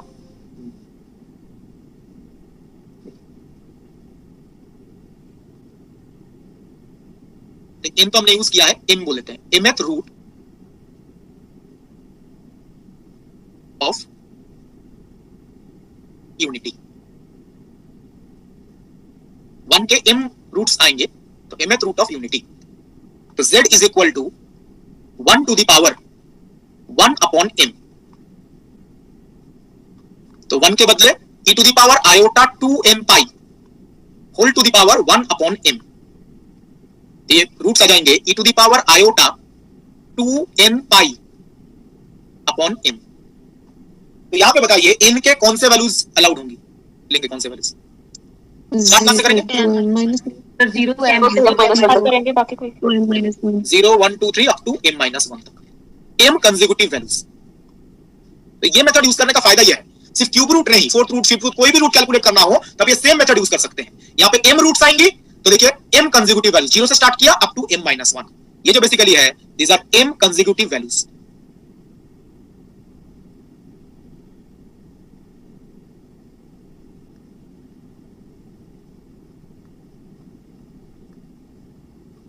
एंड ये जो रूट्स है ना, कितने रूट्स आएंगे? m roots.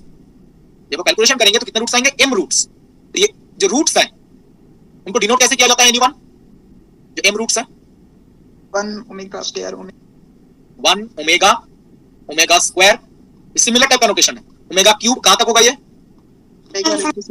Omega to the power m minus 1, omega to the power m minus 1। मतलब ये जो पीछे अभी 7th रूट बताया गया ना, सी जो पीछे था दिस वन, इसमें जब आप रूट्स कैलकुलेट करेंगे तो 1 से लेके ओमेगा 6 तक आएगा, ओमेगा टू द पावर 6। ये 7 रूट्स थे, इसमें क्या नोटेशन यूज किया जाता है? 1 से स्टार्ट करेंगे 1 ओमेगा, ओमेगा स्क्वायर, और 7 रूट्स है तो ओमेगा टू द पावर 6 तक आएगा।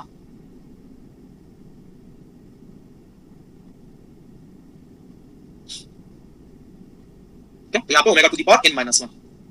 Now two important points about this, अगर आपको पूछा जाए ये जो m रूट्स आए हैं इनका सम कितना होगा? 1 0। जैसे complex cube roots of unity में सम 0 था, इस केस में भी सम जो है वो 0 आएगा, ध्यान रखिएगा, सम जो है वो 0 आएगा। एंड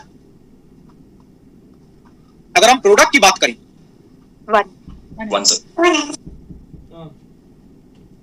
1 सर कितने रूट्स रियल और कितने रूट्स कॉम्प्लेक्स होंगे ये भी बता सकते हैं? मतलब जो फर्स्ट वाली आई है वो तो रियली है, उससे छोटे बाकी सारे नहीं कॉम्प्लेक्स। नहीं बिल्कुल नहीं, बिल्कुल नहीं, ऐसा नहीं होगा, ऐसा नहीं होगा। तो प्रोडक्ट 0 सॉरी नॉट 0। अब कैलकुलेटर पे देखिए सारे, मतलब ये एक ही रियल बाकी कॉम्प्लेक्स है, जरूर फोर्थ रूट कैलकुलेट कीजिए आपको समझ में आएगा। फोर्थ रूट कैलकुलेट करेंगे ना तो रूट्स आएंगे plus minus 1 plus minus iota, 2 real 2 complex. Okay sir, ये ऑलवेज 1 नहीं होता, ठीक है sir. Minus 1 to the power m minus 1, ये ऑलवेज 1 नहीं होता, ये प्लस 1 भी हो सकता है, माइनस 1 भी हो सकता है, ये डिपेंड करता है m क्या है, इवन है ऑड है, उसके ऊपर डिपेंड करता है। सम तो ऑलवेज 0 होगा, बट प्रोडक्ट होगा minus 1 whole to the power m minus 1। ये थोड़ा सा केयरफुल रहिएगा।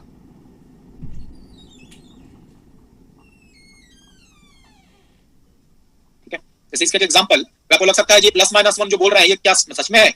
ऑब्वियसली आप एग्जांपल से चेक कर सकते हैं। सपोज आप फोर्थ रूट कैलकुलेट कर रहे हैं, z is equal to fourth root of 1। ये मैं एग्जांपल इसलिए ले रहा हूं, उसमें कैलकुलेशन आसान है। एनीवन बता सकता है ये क्या क्या आएगा? रूट कैलकुलेट करके 4 रूट्स आएंगे, क्या क्या आएंगे? Sir 1 omega, omega square, omega cube. मतलब ओमेगा का वैल्यू क्या है बेसिकली, मैं पूछ रहा हूं, तभी हम बता पाएंगे। नहीं iota minus iota. Please check करके देखिए, ये तरीका बताया गया इसी तरीके से 1 के बदले एक्सपोनेंशियल रिप्लेस कीजिए, इसके 4 रूट्स आएंगे 1 आयोटा माइनस 1 माइनस आयोटा। बताइए sir omega cube into omega fourth root. ठीक है, वो ओमेगा, ये क्या बोल रहा हूं ये बता सकते हो? रिपीट बोल रहे हो? Fourth root omega cube into omega, मतलब omega to the power fourth root, ये 0 omega omega, sorry sir omega cube होगा फोर्थ रूट, सॉरी। ये होगा 1 omega, omega square, omega cube, इनके वैल्यूज हैं। आप ये चेक करके बताइए इनका सम कितना है? 0 0। सम ऑलवेज 0 आएगा, कोई भी रूट कैलकुलेट करो। अब प्रोडक्ट कितना है? 1 माइनस 1 माइनस 1। तो प्रोडक्ट आपका ऑलवेज प्लस 1 आना जरूरी नहीं है, प्लस 1 भी आ सकता है, माइनस 1 भी आ सकता है, वो m पे डिपेंड करेगा। जब क्यूब रूट कैलकुलेट कर रहे थे तो प्रोडक्ट 1 आ रहा था, फोर्थ रूट के केस बिल्कुल सही, फोर्थ रूट के केस में प्रोडक्ट माइनस 1 आएगा। तो प्लस 1 भी आ सकता है, माइनस 1 भी आ सकता है, प्रोडक्ट वो डिपेंड करता है m जो है उसका वैल्यू क्या है उसके ऊपर। ठीक है, सम ऑलवेज 0 आएगा। ठीक है ना एवरीवन? Yes sir. सर इसमें हम क्यूब रूट और -1 भी निकाल सकते हैं क्या? हाँ बिल्कुल कैलकुलेट कर सकते हैं, बताइए। साइड इंसर्ट करते हैं। अच्छा क्वेश्चन है।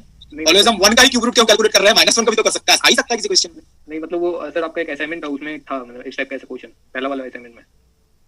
सिर्फ असाइनमेंट में नहीं, जैसे नॉर्मली आप सोचिए अगर आपका ऐसा पूछा जाए जैसे 1 का क्यूब रूट का हमने कैलकुलेट कर लिया, सपोज किसी को क्वेश्चन में पूछा गया, पहले मैं दूसरे किसी इंटीजर का बताता हूं, ठीक है 27 का क्यूब रूट कैलकुलेट कीजिए। 27 का क्यूब रूट कैलकुलेट करना है। 3 तो एक आंसर है, 3 रूट्स आने चाहिए ना। 3 तो एक रूट हुआ ना, क्यूब रूट में तो 3 रूट्स आने चाहिए।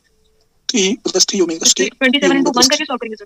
बिल्कुल, तो 1 into 27, 27 के क्यूब, 27 क्या 3 का क्यूब है, तो जैसे होगा ये 3 मतलब क्यूब रूट ऑफ 1 और 27 को लिख सकते हैं 3 क्यूब।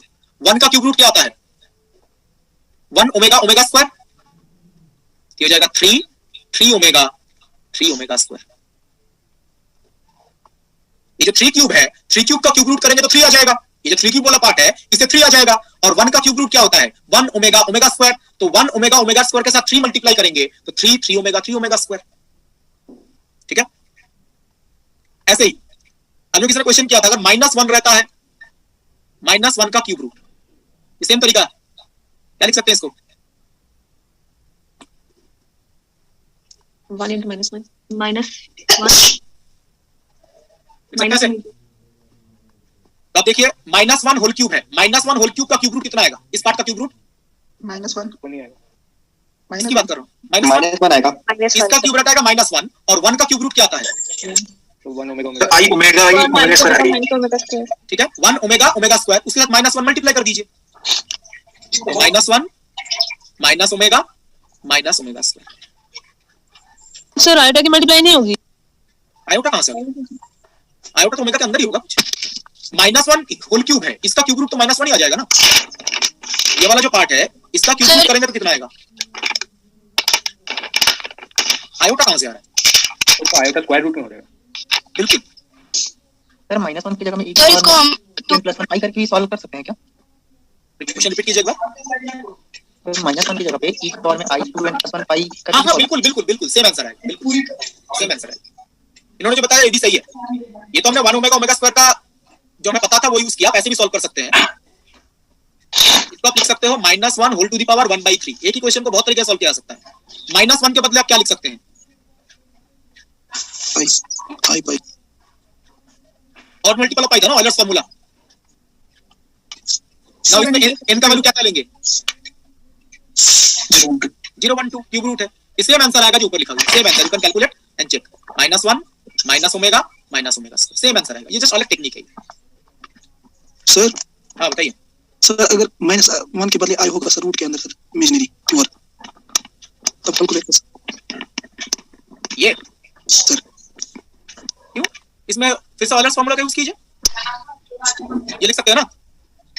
और ऑयलर्स फार्मूले के अकॉर्डिंग आयोटा के बदले क्या लिखते हैं हम i pi by 2 4n + 1/7 फिर यहाँ पे n का वैल्यू क्या लेंगे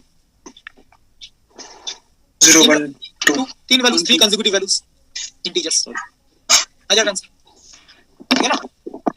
हेलो सर, हाँ बताइए। सर ये 1/3/q के फॉर्म में है, क्योंकि q का वैल्यू -3 होगा, मतलब कि तभी सर वो सॉल्व होगा ना। रिपीट कीजिए क्या बोल रहे हैं इसके बदले। ये क्यूब रूट जो है वो यदि -3 होगा तभी सॉल्व होगा ना। क्यूब रूट -3 होगा मतलब समझा नहीं। बाई क्यू के फॉर्म में जैसे 1/3 होगी, हाँ सर यदि क्यू का वैल्यू वहां पर -3 होगा तभी वो सॉल्व होगा ना। हाँ बिल्कुल बिल्कुल बिल्कुल बिल्कुल बिल्कुल। p और q इंटीजर होना चाहिए, पॉजिटिव नेगेटिव कुछ भी हो सकता है, ठीक है। और कोई डाउट है इसमें, एवरीवन क्लियर है। नेगेटिव होगा तो कैसे क्यूब कैलकुलेट करेंगे। लास्ट वाले के लिख दो सर, क्या वैल्यूज आएंगे इसमें जस्ट 1 सेकंड। इसमें आई थिंक आएगा, let me check once, n = 0 1 2 3 है ना। इसमें एक तो आएगा आयोटा, फिर आयोटा ये तो आएगा 4 + 1 ये आएगा आयोटा ओमेगा स्क्वायर। सर 0 के लिए तो 0 ही होगा, और क्या होगा, तीनों रूट इक्वल होंगे 0। सर फिर इसको नहीं कर, किसको सर फिर इसको 1 into आयोटा वाले से नहीं कर सकते? अब बिल्कुल कर सकते हैं, इसको लिख दीजिए 1 into आयोटा क्यूब, ऐसे चेंज कर दीजिए। Okay sir, just 1 second, minus वाला बता दो एक बार। ये ना थोड़ा सा गड़बड़ लिखा है मैंने, मुझे लगता है ये चेक करके देखिएगा, ये पाई बाई 6 आ जाएगा ना, ये कोई अलग वैल्यू होगा, ये नहीं होगा, ये मैंने थोड़ा गलत लिखा है। सर माइनस वाला बता दो एक बार, -1/3 होगा अगर। यस सर, उसको बता दीजिए प्लीज। कौन सा पार्ट? ये इसकी बात करें, इसकी बात करें? नो सर, -1/3 सर पावर में माइनस -1/3। ओके, अंदर क्या है? 1, इसकी बात कर रहे हैं आप? ये सर इसको कैसे लिख लो ना, ये तो आसान तरीका है, ऐसे लिख लेना। अब बताओ क्या आएगा? 1 का क्यूब रूट पता है ना हमें? ये सर ओके सर। अगर आप 1 का क्यूब रूट पता है आपको, तो आप ऐसे बाकी भी कैलकुलेट कर सकते हैं यूज करके, ठीक है? ये बेसिकली आंसर आएगा 1 ओमेगा स्क्वायर ओमेगा, सही है, ठीक है ना? बात क्लियर है एवरीवन? मैं आगे प्रोसीड कर रहा हूं। सर इसकी वैल्यूज तो रहेगी लेकिन आपकी किसकी? पहले वाली चीज से आयुटा वाली की। ये हमें चेक करके देखना पड़ेगा, ठीक है? ये इनका वैल्यू रख के चेक करना पड़ेगा मुझे, इसलिए मैंने उसको हटा दिया। सर ये तो आयोटा ही आ रही है सर, आयोटा ही आ रही है sir, minus iota minus iota जो भी आया वो चेक करके देख लीजिए। मैंने जो लिखा था आई थिंक उसमें थोड़ा गड़बड़ था, इसलिए मैंने उसको हटा दिया। ये आ जाएगा पाई बाई 6 हो जाएगा, नहीं है? मल्टीप्लाई करेंगे तो फिर वैल्यू जो भी आ रहा है, ठीक है? तरीका तो ये ये ओमेगा से डिस्कस करते हैं। हल करवा दे, काम समझ नहीं आ रहा, क्या दिखाएंगे? म्यूट कर दो सर, सभी को म्यूट कर दो, हार्डली म्यूट कर दो सर कुछ टाइम के लिए, सुनी जाके रहला बाद में डाउट ले लेना सर आप। कर लीजिए, चल कर।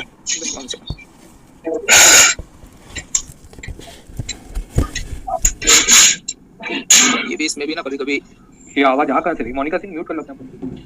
म्यूट कर रहा हूं बट म्यूट हो नहीं रही। सर थर्ड वाले की वैल्यू चेक कर लो एक बार। हेलो सर, थर्ड की वैल्यू कैलकुलेट की है मैंने,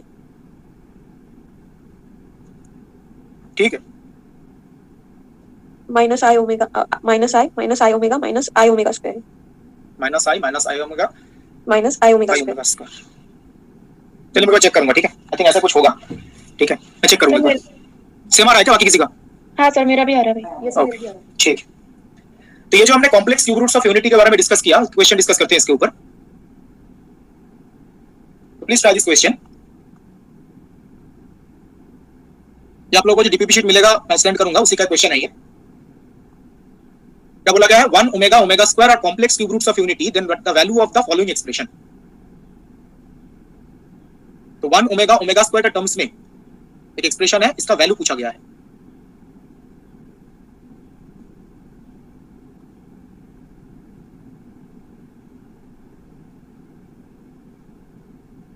ऐसे 2n फैक्टर्स हैं। इन 2n फैक्टर्स का जो प्रोडक्ट है वो क्या है पूछा गया है। और complex cube roots of unity है तो उसके जो प्रॉपर्टीज है वो हम यूज कर सकते हैं। बनाएगा सर? बिल्कुल नहीं। किसी ने चैट बॉक्स में बोला 0 आंसर, अभी किसी ने बोला 1 आंसर, गलत है। Second option is correct, 2 to the power 2n। यहां पे देखिए आप complex cube roots of unity का प्रॉपर्टी जो है वो कैसे यूज करेंगे। जो ओमेगा क्यूब है, ओमेगा क्यूब इक्वल टू क्या होता है? Omega cube equal to 1। Omega cube equal to 1 अगर है तो ओमेगा टू द पावर 4 जो आएगा उसको आप लिख सकते हो omega cube into omega. Omega cube 1 है तो ये क्या बन जाएगा? Omega. Similarly omega to the power 8, omega to the power 8 को आप लिख सकते हो omega cube whole square into omega square, और ये आ जाएगा जस्ट ओमेगा स्क्वायर। ये जो ओमेगा क्यूब है इसका वैल्यू 1 है।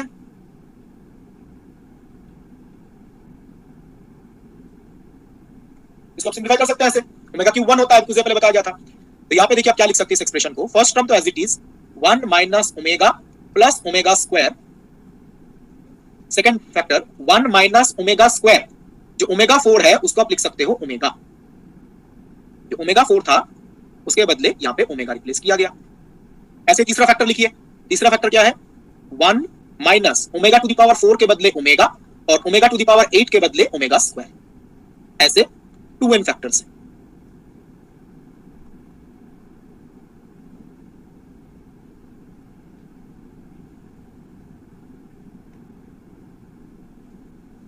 ठीक है, यहां पे जस्ट क्या किया गया है? ये जो ओमेगा 4 है, ओमेगा 4 के बदले रिप्लेस किया गया ओमेगा, एंड जो ओमेगा टू द पावर 8 है, ओमेगा टू द पावर 8 के बदले क्या रिप्लेस किया गया? Omega square. अब आप यहाँ पे एक चीज नोटिस कीजिए, जो ये फैक्टर्स है किस पर्टिकुलर फॉर्मेट में आ रहे हैं। 1 minus omega plus omega square, ये टर्म देखिए। फर्स्ट टर्म जो फर्स्ट फैक्टर है, first factor third factor same है, मतलब ये जो फॉर्मेट है वो कैसा है, फर्स्ट, थर्ड, फिफ्थ, सेवेंथ ये फैक्टर सेम होंगे, सेकंड, फोर्थ, सिक्स्थ, एट्थ ये फैक्टर सेम आएंगे। टोटल 2n फैक्टर्स हैं, उनमें से देखिए first factor, third factor same है, ऐसे ही first, third, fifth, seventh same आएगा, ऐसे ही सेकंड, फोर्थ, सिक्स्थ ऐसे सेम आएंगे फैक्टर्स। तो बता सकते हैं ऐसे कितने फैक्टर्स आएंगे, टोटल 2n फैक्टर्स हैं, n तो ऐसे n फैक्टर्स आएंगे और ऐसे n फैक्टर्स आएंगे, उनका प्रोडक्ट है। तो प्रोडक्ट है तो हम लिख सकते हैं, देखिए 1 minus omega plus omega square, ऐसे n फैक्टर्स होंगे तो उनका प्रोडक्ट होगा whole to the power n आ जाएगा। And 1 minus omega square plus omega, ऐसे n फैक्टर्स होंगे उनका प्रोडक्ट आ जाएगा। टोटल 2n फैक्टर्स है, हाफ ऑफ कर दिया, टोटल 2n फैक्टर्स है, हमने हाफ ऑफ कर दिया। अब यहाँ पे आप नोटिस करो, जो हमने और एक प्रॉपर्टी पढ़ा था, complex cube roots of unity का सम कितना है, 0। 1 प्लस ओमेगा स्क्वायर कितना होता है, 0। तो यहां से 1 प्लस ओमेगा को आप क्या लिख सकते हो, minus omega square. 1 plus omega square 0 है, तो 1 प्लस ओमेगा को क्या लिख सकते हो, माइनस ओमेगा स्क्वायर। तो देखिए पहला टर्म होगा minus omega minus omega whole to the power. Basically क्या किया गया है, देखिए ये जो 1 प्लस ओमेगा स्क्वायर था इसके बदले माइनस ओमेगा रिप्लेस कर दिया गया। सिमिलरली सेकंड पार्ट को आप लिख सकते हैं minus omega square minus omega square. Second part में क्या किया गया, ये जो 1 प्लस ओमेगा है उसको माइनस ओमेगा स्क्वायर लिखा गया। यहां से लिख सकते हैं 1 प्लस ओमेगा स्क्वायर के बदले माइनस ओमेगा और 1 प्लस ओमेगा के बदले माइनस ओमेगा स्क्वायर, वो आप यहां से लिख सकते हैं। क्लियर है स्टेप एवरीवन? सर इसमें एक बार ये बताना कि पावर n कैसे आ गया।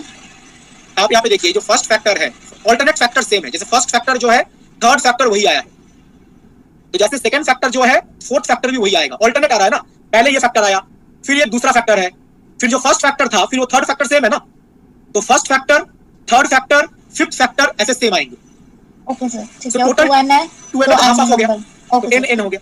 क्लियर, ठीक है, अब बताइए इन दोनों का प्रोडक्ट क्या होगा, प्रोडक्ट कीजिए, क्या लिख सकते हैं, पावर 2n। ये होगा basically 4 omega cube whole to the power n। Omega cube कितना होता है, 1, तो ये 4 टू द पावर n आएगा। 4 टू द पावर n को आप लिख सकते हैं 2 to the power 2n, second option. इस स्टेप में किसी को डाउट है तो please ask. Just complex cube roots of unity का जो प्रॉपर्टी है वो यूज किया गया है यहां पर।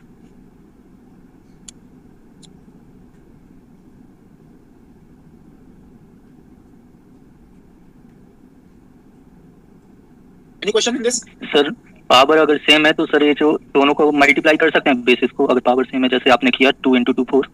बिल्कुल, a to the power n b to the power n को लिख सकते हैं ना, a × b to whole power n। बिल्कुल। Okay sir. Any other question? Calculation clear everyone? Yes sir. Yes yes sir. तो मैं आगे प्रोसीड कर रहा हूं, आप बताइए। सर एक बार लास्ट स्टेप बताना।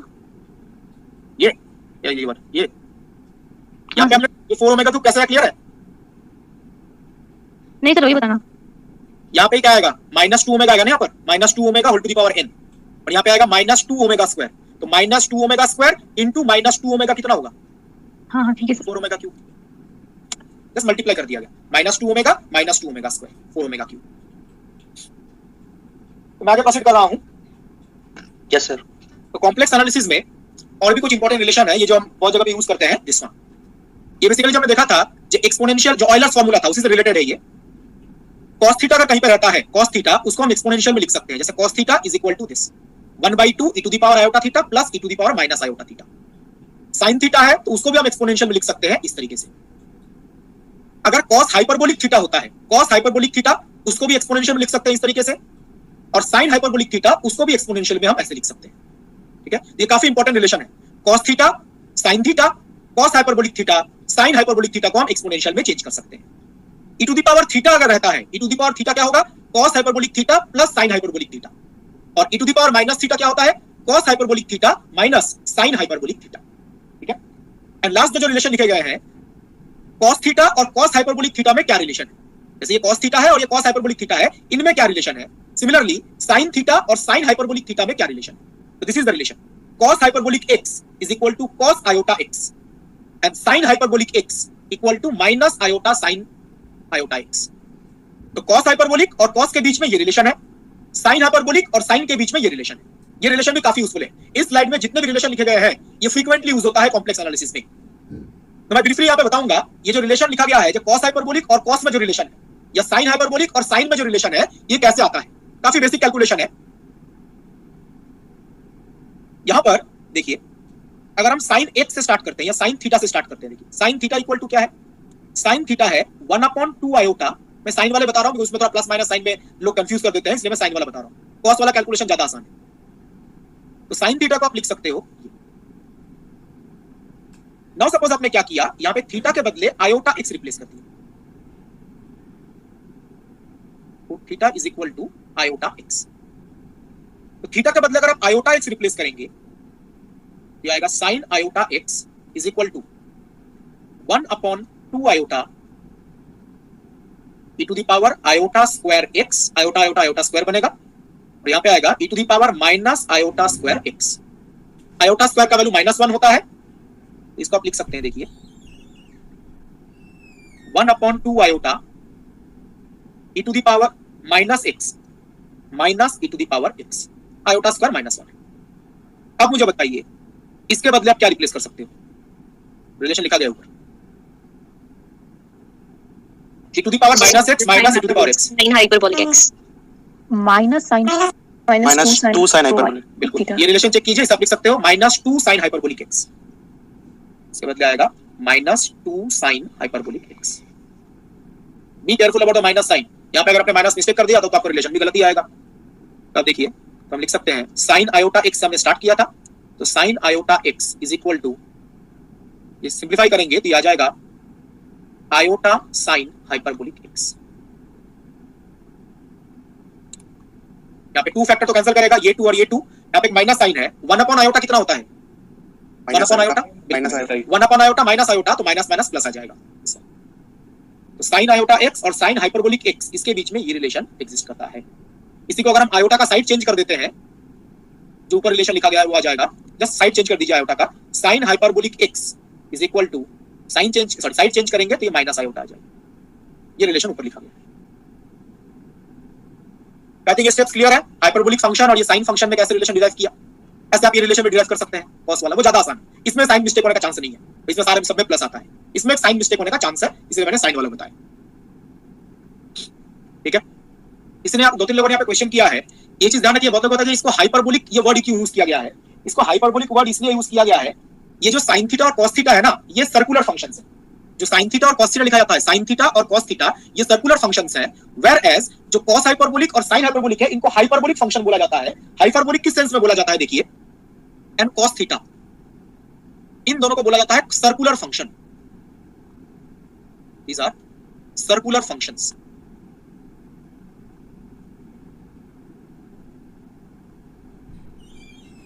इनको सर्कुलर फंक्शन क्यों बोला गया, देखिए इनको सर्कुलर फंक्शन इसलिए बोला गया है, सपोज आपने x लिया, x equal to cos theta and y is equal to sin theta, तो अगर आप x और y के बीच में रिलेशन कैलकुलेट करना चाहें तो देखिए क्या आएगा, x square plus y square कितना आएगा, 1। तो x cos theta y sin theta, तो यहां से आएगा x square plus y square equal to 1। ये किस चीज का इक्वेशन है, सर्कल का इक्वेशन है। इसलिए जो sin थीटा cos थीटा है ये सर्कल के इक्वेशन को सेटिस्फाई करता है, इसलिए sin थीटा cos थीटा को क्या बोलते हैं, सर्कुलर फंक्शन। हाइपरबोलिक की बात करें, साइन हाइपरबोलिक, बिकॉज़ ये हाइपरबोलिक वर्ड क्यों यूज किया गया, sine hyperbolic cos hyperbolic, these are known as hyperbolic functions.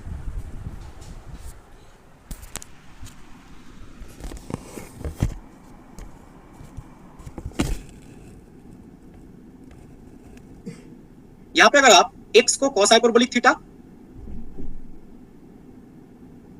And y को sin हाइपरबोलिक थीटा अज्यूम करते हैं,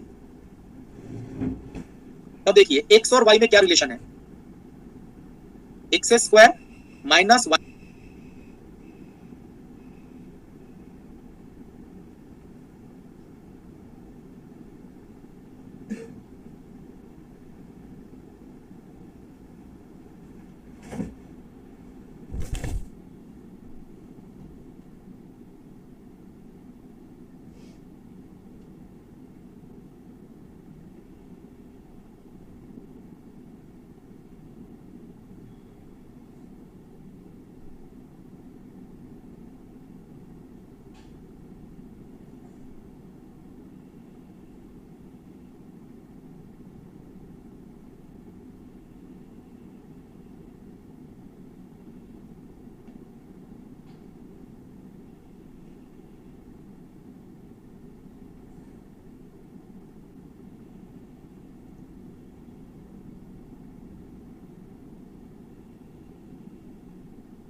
साइन स्क्वायर इक्वल टू 1 और x square minus y square equal to 1 ये किस चीज का इक्वेशन है?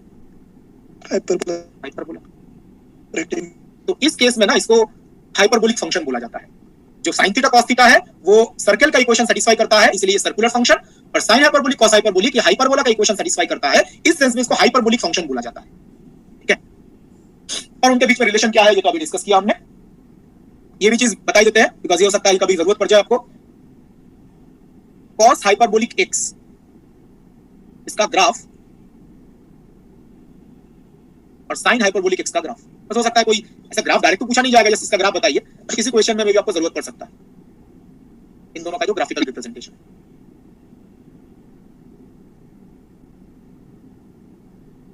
Anyone cos hyperbolic even function है ऑड फंक्शन है?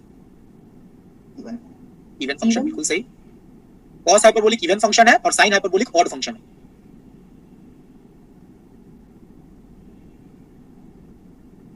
ये कॉम्प्लेक्स का पार्ट नहीं है, बेसिक फंक्शन का प्रॉपर्टी है। इसका जो ग्राफ है it looks like this.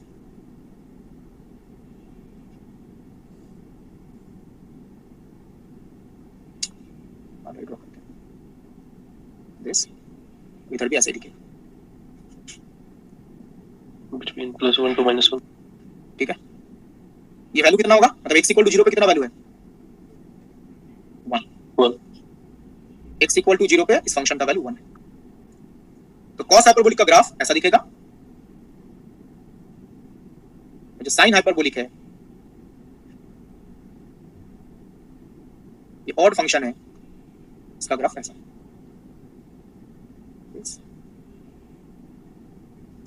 x = 0 पे इसका वैल्यू 0 होता है। तो कॉस हाइपरबोलिक और साइन हाइपरबोलिक का जो ग्राफ है वो इस तरीके का है। मे भी किसी क्वेश्चन में जरूरत पड़ जाए।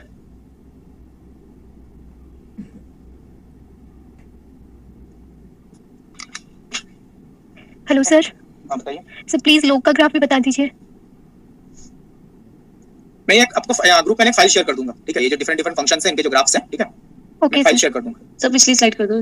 Hello sir. हाँ बताइए। यूनिवर्स वाली कर देना सर। हाँ जी सर यहाँ पे 2 एक बार एक्सप्लेन कर दो कि कैसे आया? बना हुआ है क्या? 2 साइन हाइपरबोलिक एक्स वाला नीचे रेड में लिखा जो ये है ना, ये आप क्वांटिटी चेक करो। दिस ये जो क्वांटिटी है ये ऐसा है ना? Yes sir. ये 2 मल्टीप्लाई हुआ ना इस तरफ। ठीक है। हेलो। हाँ बताइए। हाँ जी सर, ग्रुप बना हुआ है ना सर, उसमें मैं ऐड नहीं हुआ, आप ऐड कर लीजिए मुझे। मैं लिंक्स तो शेयर कर दिया था मैंने। ये सर कौन से ग्रुप में किया था लिंक शेयर? क्लास की ड्यूरेशन ठीक है, चलिए मैं लिंक शेयर करता हूं। तो आज का क्लास यहीं पे एंड करते हैं। मैं डीपीपी शीट शेयर करूंगा, उसके क्वेश्चन ट्राई कीजिएगा, ठीक है? जो भी अभी तक हमने डिस्कस किया है। Okay sir. किसी को कोई डाउट है तो पूछ सकता है। और सर थोड़ा डिफरेंट है, मतलब है कॉम्प्लेक्स का ही। कौन सा? सर ये जो हमारा कार्टेशियन और पोलर का रिप्रेजेंटेशन है, हम सर इसको कॉम्प्लेक्स नंबर्स को कर देते हैं, बट सर है तो ये स्केलर्स ही। तो क्या सर इसमें कोई बेसिस वगैरह भी होती है क्या सर? मतलब इस तरीके से हम रिप्रेजेंट करते हैं कि कुछ रूल नहीं है, फॉलो करते हैं वेक्टर्स के, बट डॉट प्रोडक्ट वगैरह को फॉलो नहीं करते। तो सर इसका थोड़ा कुछ ओरिजिन वगैरह या तो आप सब को बता दीजिए या तो एक्सप्लेन कर दीजिए थोड़ा सा। नहीं, कॉस के केस में बेसिकली यहाँ पे क्या आप बोल रहे हैं, जैसे वेक्टर के साथ कोई रिलेशन है क्या? नहीं सर, एक्चुअली मतलब कॉम्प्लेक्स नंबर्स होते तो सर स्केलर्स ही ना, वेक्टर तो होते नहीं है सर। हाँ बिल्कुल बिल्कुल बिल्कुल। तो सर हमने इसका जो रिप्रेजेंटेशन किया है सर 2 डायमेंशनल में लेके गए ना सर। नॉर्मली जो हमारे नंबर्स होते हैं वो 1D में रहते हैं, और इसको सर हम 2 डायमेंशंस में लेके गए। नहीं बिकॉज़ 2 डायमेंशन में लेके तो गए हैं, लेकिन कॉम्प्लेक्स नंबर में 2 पार्ट भी तो होते हैं, रियल इमेजिनरी। जो रियल नंबर है उसको तो एक ही पार्ट होता है ना, रियल पार्ट। और कॉम्प्लेक्स नंबर में जैसे सर 2 डायमेंशनल वेक्टर की बेसिस होती है i कैप और j कैप, तो सर इनकी भी कोई बेसिस होती है क्या? 1 और i ऐसे करके ये दोनों बेसिस है क्या सर इसकी कॉम्प्लेक्स नंबर्स की? जो 1 और आयोटा है, यस सर। आप ऐसे भी इमेजिन कर सकते हो। जो किसी भी कॉम्प्लेक्स नंबर को हम 1 और आयोटा के लीनियर कॉम्बिनेशन में लिख सकते हैं, इमेजिन कर सकते हैं। अगर आप वेक्टर के साथ रिलेट करना चाहते हो बिल्कुल कर सकते हैं। बट सर ये डॉट प्रोडक्ट वगैरह फॉलो नहीं करते ना? नहीं डॉट प्रोडक्ट, बिकॉज़ यहां पे तो i कैप j कैप थोड़ी लिख रहे हैं अल्टीमेटली। हां सर, इसीलिए सर ये एक्चुअली सर ये इनका जो मॉड निकलता है वो √x² + y² के जैसे निकलता है, बट बाकी सारी फॉलो। आप एक चीज ध्यान रखिएगा, जैसे हम वेक्टर में एडिशन रूल करते हैं ना, वेक्टर में जो एडिशन रूल है, और आप लास्ट क्लास में थे, लास्ट क्लास में जो हमने z1 + z2 का मॉडुलस का फार्मूला नहीं बताया था? Yes sir. वो वेक्टर एडिशन लॉ जैसा ही है। जैसे मैं एक बार जस्ट कर देता हूं, अगर आप रिलेट करना चाहें। हां सर, यस सर है। जैसे आप दो वेक्टर का अगर आप एडिशन लेते हो p + q और उसका मैग्नीट्यूड कैलकुलेट करते हो, तो इसको हम क्या लिखते हैं? √p² + q² + 2pq cos θ। ये होता है, ये वेक्टर में एडिशन लॉ होता है। नाउ लास्ट क्लास में हमने जैसे हमें दो वेक्टर को ऐड किया गया है, लास्ट क्लास में हमने दो कॉम्प्लेक्स नंबर को ऐड करके उसका मॉडुलस कैलकुलेट किया था। ये रूल देखिए ऐसा ही है। क्या लिखा गया याद है? ये था r1²। ये सर माइनस आ जाता था, सिर्फ -2। नहीं इसमें प्लस ही आया था। Z1 प्लस Z2 है ना। Yes sir yes. तो ये जो मॉडुलस जो कॉम्प्लेक्स नंबर को ऐड करके आप मॉडुलस कैलकुलेट करते हैं, ये वेक्टर एडिशन लॉ जैसा ही है। तो बहुत सारे केसेस में ये फॉर्मूलेस वेक्टर जैसे ही दिखते हैं। हाँ सर, यही तो सर समझ में नहीं आ रहा कि मतलब ये ओरिजिन इसका आया हुआ कैसे, मतलब ये रिप्रेजेंटेशन का हमने आइडिया मतलब मैट्रिसेस से लिया है या टेंसर। ये बिकॉज़ आप देखो वेक्टर जब मैंने बोला था वेक्टर में जो पोजीशन वेक्टर होता है उसी को तो यहाँ पर रेडियस वेक्टर बोला जाता है ना। Yes sir. तो कुछ ना कुछ रिलेशन तो होगा, वहीं पे तो वेक्टर से कनेक्ट हो गया। वेक्टर्स में जिसको हम पोजीशन वेक्टर बोलते हैं यहाँ पे उसी को रेडियस वेक्टर बोला जाता है। Yes sir definitely sir. तो इसलिए वो रिलेशन आ जाता है। बट सर इसका कुछ ओरिजिन कुछ परफेक्ट मतलब ओरिजिन का कुछ मतलब आपको मतलब कोई बुक वगैरह पता हो जिसमें डिटेल में हो उसमें थोड़ा, या इसके आइडियाज कुछ गिवन हो उसमें कि हमने इस तरीके से रिप्रेजेंटेशन किया क्यों, बट है तो एक्चुअली सर ये स्केलर ही ना, ये जो कॉम्प्लेक्स नंबर होते हैं बट इनको रिप्रेजेंट। ठीक है, तो आपको थोड़ा सा मुझे भी सर्च करना पड़ेगा बिकॉज़ टेक्स्ट बुक में नॉर्मली ऐसे हिस्ट्री तो नहीं रहता, जैसे सर्च मतलब स्टार्ट कहां से हुआ था। Yes sir. उसमें तो डायरेक्ट थ्योरी रहता है। ठीक है, मुझे भी सर्च करना पड़ेगा एग्जैक्टली मतलब पहले सोचा कैसे गया था, क्या स्टार्टिंग हुआ था, हिस्ट्री। यस क्योंकि सर इसका सब क्योंकि वेक्टर्स का एक आइडिया तो सर मैट्रिक्स से भी रिलेट होता है। बिल्कुल बिल्कुल, देखिए वही सारी चीजें है ना, अल्टीमेटली मैथमेटिक्स का जो रिसर्च है वो यही है, ये चीजों को हम रिलेट कैसे कर रहे हैं। एक चीज हमें पता है, आपने सर एक बार टेंसर पढ़ाया था हम लोगों को, तो मैंने ज्वाइन किया था गेट के लिए, तो सर आपने बताया था कि जो वेक्टर से जनरलाइजेशन है वो टेंसर ही है एक तरीके से, क्योंकि टेंसर रैंक 1 का जो वेक्टर होती है वो रैंक 1 की टेंसर होती है। बिल्कुल, तो इस तरीके से शायद सर कोई रिलेशन हो सके, तो मतलब ये मैं सोच रहा था सर कि अगर रिप्रेजेंटेशन आया कहां से, तो मैंने जैसे ऐसे ही पूछ लिया आपसे, शायद कोई आइडिया। देखो ये रिप्रेजेंटेशन आया कहां से, मतलब ये जैसे मैंने बोला ये रिसर्च वाला पार्ट है, मतलब ऐसा नहीं है कि हर चीज वही चीज रिसर्च में होता है, जैसे एक चीज हमें पता है और उससे हम एक नया चीज को रिलेट करने की कोशिश करते हैं। ठीक है, अब जो जिन्होंने ये डिराइव किया था उनके दिमाग से निकला है, बिकॉज़ सारी चीजें अगर सिंपल फार्मूला बेस्ड होती तो कोई भी निकाल लेता। यस सर, वही सर वही है रिसर्च है बेसिकली। ठीक है, रिसर्च में ऐसे इंट्यूशन ही काम करते हैं। सर क्या हाइपरबोलिक थीटा और सर साइन थीटा, ये जो सर्कुलर फंक्शंस के थीटा है सेम होते हैं ये, या सर एक इमेजिनरी और एक रियल में होता है? ये दोनों थीटा जो है सर जैसे सर हमने लिखा ना एक रिलेशन की cos hyperbolic x equals to cos of ix, that means sir जो cos हाइपरबोलिक का x है वो सर यानी थीटा, ये हमारा रियल वर्ल्ड में है और ये इमेजिनरी में है। नहीं, यहाँ पे जो x है, यहाँ पे जो x के वैल्यूज होंगे वही वैल्यूज यहाँ पे x पे होंगी। सर इन दोनों में मतलब सर हम एक चीज पूछना चाह रहे थे, क्या सर ये हाइपरबोलिक फंक्शंस को हम रियल फंक्शंस और सर्कुलर फंक्शंस को क्या हम इमेजिनरी फंक्शंस भी कहते हैं? नो, दोनों ही रियल फंक्शंस हैं। यहाँ पे cos थीटा थोड़ी ना है, cos आयोटा थीटा है। Okay sir. सर इन दोनों का सिग्निफिकेंस क्या है सर अगर हम इनको अलग-अलग ट्रीट करते हैं? अलग-अलग ट्रीट इसलिए करते हैं बिकॉज़ देखिए जो cos थीटा है ये बेसिकली इनका नेचर है। cos थीटा जो है वो क्या बिहेवियर है, ऑसिलेटरी बिहेवियर है। ये जो बिहेवियर है e to the power iota theta बनने का इसका मतलब ऑसिलेटरी बिहेवियर है, और जो cos हाइपरबोलिक है ये एक्सपोनेंशियली ग्रोइंग और डिकेइंग का लीनियर कॉम्बिनेशन है। ठीक है, तो इसे मान सकते हैं जो सर्कुलर फंक्शन होता है वो बेसिकली ऑसिलेटरी बिहेवियर होता है, और जो हाइपरबोलिक फंक्शंस होते हैं उनका बिहेवियर ग्रोइंग या डिकेइंग नेचर का होता है। जैसे ग्राफ से भी आपको पता चल गया होगा, देखिए ये क्या ग्रोइंग बिहेवियर है ना।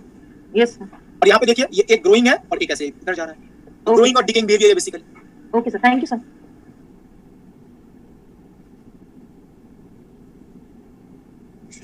हाँ बताइए सर। जैसे वो सर स्टूडेंट पूछ रहे थे कि सर वो उसका ओरिजिनेशन है सर कॉम्प्लेक्स नंबर का, तो सर ओरिजिनेशन तो इसका वहीं से ही आएगा ना सर, कि हमें सर मतलब जो नेगेटिव रूट्स है उनको कैलकुलेट करने के लिए हमें कुछ टूल चाहिए? नहीं, उनका क्वेश्चन ये था, उनका क्वेश्चन ये नहीं था जो कॉम्प्लेक्स नंबर का जरूरत क्या है। उनका क्वेश्चन ये था जब हम कॉम्प्लेक्स नंबर में जैसे हम 2 डायमेंशन में वेक्टर फील्ड वेक्टर्स लिखते हैं, तो कॉम्प्लेक्स में भी तो हम 2D यूज कर रहे हैं ना, और बहुत जगह पे हम कॉम्प्लेक्स नंबर के साथ वेक्टर को रिलेट भी करते हैं। तो सर फिर ऐसे भी सर हम कह सकते हैं सर कि जो नंबर्स रियल लाइफ में सर होते 2D होंगे सर, सिर्फ 1D हो ही नहीं सकते नंबर, तो सर सारे फिनोमेना रियल फिनोमेना हम कॉम्प्लेक्स नंबर से भी एक्सप्लेन कर सकते हैं? हाँ बिल्कुल कर सकते हैं, बिल्कुल कर सकते हैं। अगर रियल नंबर को भी आप 2D में मान लो, रियल नंबर का इमेजिनरी पार्ट 0 है। हाँ सर, है तो सारे नंबर एक्चुअली में 2D सर।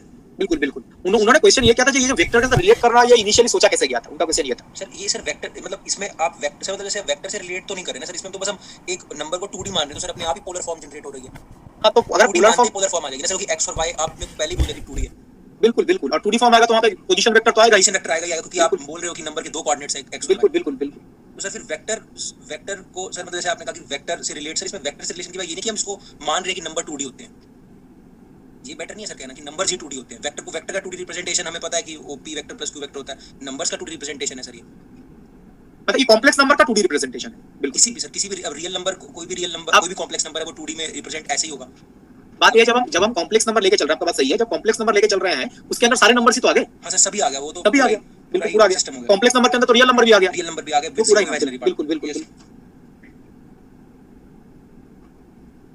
मैंने को नाम भी बताया था एक बार, डेस्मोस जो सॉफ्टवेयर है, हाथ से ड्रॉ करेंगे तो दोनों आपको एक ही लगेगा, मैनुअली ड्रॉ करेंगे तो गूगल में जाइए, ये सॉफ्टवेयर आपको मिलेगा डेस्मोस, उसमें ग्राफ प्लॉटिंग सॉफ्टवेयर है।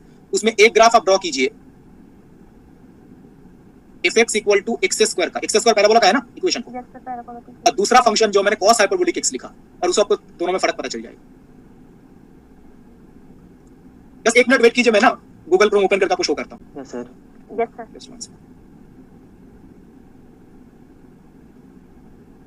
तो पैराबोला का होता है एक्स स्क्वायर, तो देखिए इसका ग्राफ ऐसा होगा। पैराबोला की तरफ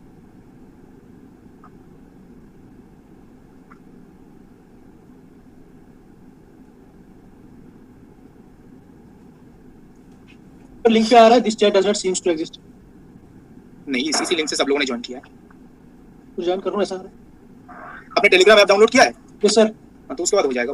देखिए थोड़ा स्केलिंग को और थोड़ा चेंज करते हैं तो समझने में आसानी है।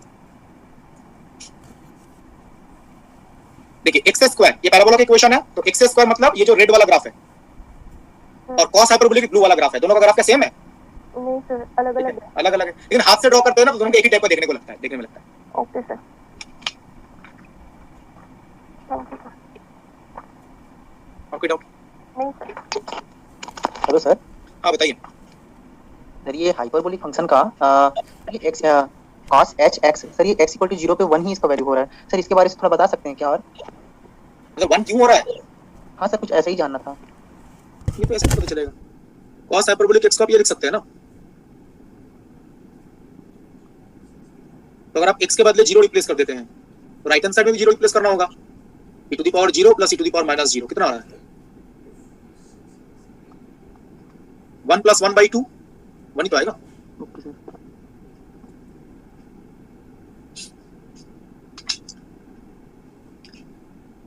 ठीक है, तो मीटिंग मैं एंड कर रहा हूँ। Thank you very much everyone.